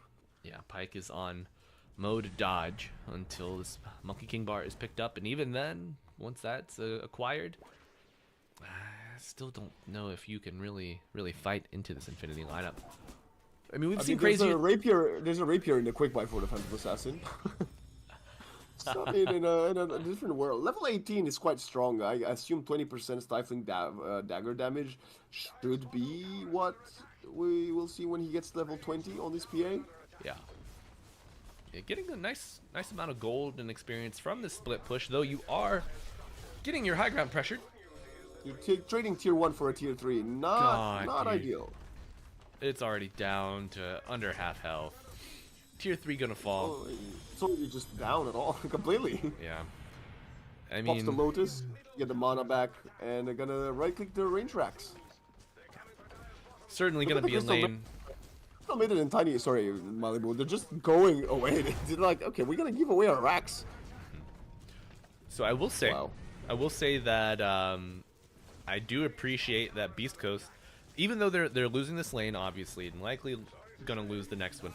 The heroes are out of the base. They're not just twiddling their thumbs in the fountain, waiting for an opportunity, waiting for somebody to make a call. They get a nice courier kill, preventing the Solar Crest from being finished, but Moose gonna be the target of the aggression from the Zeus, from the Mars, and the spear doesn't even have time to latch with CM's body. She dies in transit, but the spear lands. Oh, crazy. And El Misho going for an opening here. Gets the avalanche onto Medusa. No toss coming back out. Question mark toss IDK, man. Quite hard to land it, I guess, among so many other targets, but at least you could have tried to throw her up in the air or something in the air for a bit of more AoE damage. And now you still have a Fortify, and Tiny will be back in 15 seconds. But you don't have a coil anymore. No, and this Medusa just buffed up by this ogre, has the shard for fire shield, has the Pavis ready to help prevent some of the damage from the PA. Keeping that mana pool nice and healthy. Well, I say nice and healthy, but obviously not so much. She's got the Monkey King Bard too, so as this PA steps up, she will take this right click damage. And we see the Spear of Mars come out.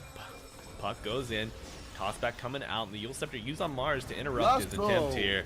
And here we go. The Arena of Mars has been called out. A nice lasso onto someone, but not enough. Aegis used on the Medusa. Can they control her? No, okay, no avalanche, but the toss back to the tier 4. You may have just consigned Moose CM to death here. Hits the boots of bear or bongos just to give a little bit of attack speed and move speed.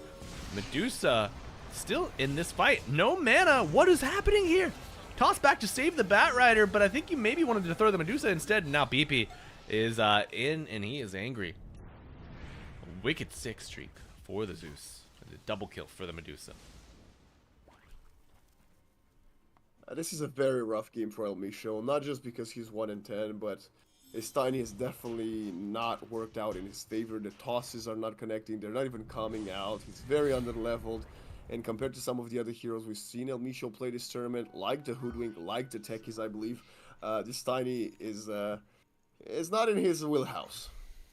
No. Yeah, tough game for the El Misho Tiny. Laning into that. Yeah, I mean, what the hell do you do against Ogre Medusa? I mean, you go back, you try to double up the wave, get it whatever you can for your bat. stack camps, but I mean, they had some nice early aggression top, capitalizing on the Mars and the Hoodwink, but Mars has made a full reversal here in this game 2, just as he did in game 1, and now El Misho, you know, speak of the devil and he shall appear. Down to half health with Lumpy jumping in, gets silenced immediately, and now the Hex. Who the hell has a Hex? Zeus? Or was that... Oh, that's a Medusa with a Hex, dude. Oh my god. Oh, and Beast goes in the death throes here. 3 down for the Hoodwink. The buyback coming out onto Moose with the CM. Gonna have freezing field available, but I do not think there is a single world in which you get any duration of this ultimate off on the CM before you just get hit like whack-a-mole. Tier 3, last one on the map for Beast Coast, getting whittled down with a battle axe. Shall fall, and just puck is up. Copium, waxing. How? This is the exact same as game 1, man. It's Beast Coast only have a chance if Infinity throw. There's an amplified damage in the river that's gonna get spotted as well by Michael, and I think this Medusa is gonna come in, collect it, and put an end to this. There is a win condition this time around. So it's a toss into a Bat Tier 4's lasso Force Staff to Fountain, but because this is a core, it doesn't have a lasso. Yeah, nice play off the vision here from Moose, and Dream Coil onto 2, but neither leash will pop. Now Puck on the back foot gets the illusory orb and likely gonna jaunt to the high ground. Does a little reset coming out for Beast Coast, but no massive spells invested for Infinity, and they can play this as patiently as they need. I mean, this Puck almost died to a Sharpshooter plus Ignite from the supports of Infinity. So he's really, really struggling. But look at the build from Michael. Finally something different on the Hoodwink. We got a Glimmer Cape, we got an Orchid. Pretty respectable support now into an assist type build. But look at them. They are getting outside the base. They want to fight. Maybe under the Sentry. Yeah, they know if they fight on top of their building, Medusa's going to have an easy time split-shotting enemies.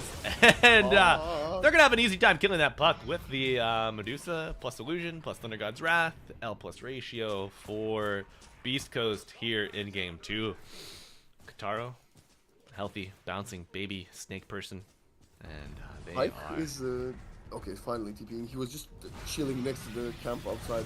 Alright, the Blink is met with a Hex immediately from Kataro. Fingers at the ready, and this boy has the reaction time of a machine.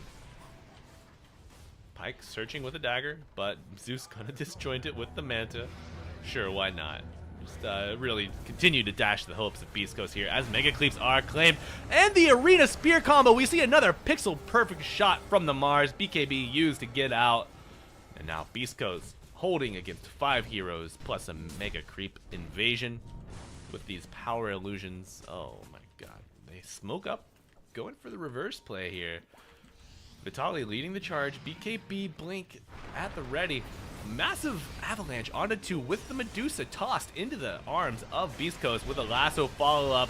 And this is it for Beast Coast as they lose to PA dead for 105 and GG called here in game 2. Stellar 2-0 for Infinity, showing that they have the stuff to carry them through the upper bracket as Beast Coast cast down with the rest of us mortals. The God Squad, too powerful. First loss of the tournament for Beast Coast. Only dropped 2 maps previously this entire EPL World Series Season 10 up until today, but Infinity truly had their number start to finish. The 2 teams met before in the group stage and Infinity lost 2-0. So it's so nice to see that they've done their homework, they went back to the drawing board and they came in with the game plan. First time around these 2 met, second map they got stomped in 18 minutes. Infinity said that was just a bad day, we're gonna come over and gonna show you what we got. And Infinity right now officially qualified to the top 3. Yeah, feels good, man. And you know, a little bit of structuring for the tournament. So this is a $10,000 prize pool tournament. First place gets $5,000. second gets 3,000, third gets 1,500. So they've already confirmed a nice chunk of change for themselves here, off the back of that 2-0 victory. And Waxon, who do you think gets MVP here? Is it PP for doing the impossible, for dominating this puck, or is it the 7-0 and 16 Medusa, who really just felt like they were on autopilot all game except for the itemization choices? Not to take anything away from their gameplay, because I mean, it takes a certain amount of discipline to do your job, stay put until you have the resources to attack. But who do you think earns that title of MVP? I will give it, that's a joke, but I will give it to the whoever decided to draft Bat Rider off late. Yeah, they are Infinity MVP. I don't know. I guess Ryu was quite impressive with how much he got shut down in both games, but still managed to have an impact, which is something that a lot of offlaners lack these days. Was he really the most valuable player on the team? Maybe not. Maybe PP. Back-to-back Zeus's performances to shut down the opponent mid lane. I said this is the win condition that Infinity needed to have this game, number one. PP to pop off on the Zeus, and he did. So maybe to PP, but nobody really stood out on the side of Infinity, which is even more impressive if you ask me, Malibu, as they all look like a really well-rounded squad. Yeah, I think Infinity accounting, or not accounting for, but picking up their teammates when they're low and just raising the overall level of play for all 5 members, picking up the slack where others might suffer, and the team effort brings them forward to the upper bracket finals, where they will play the winners of Starbucks versus Leviathan. And my friends, we are going to find out who wins that series in about 44 minutes. So we are going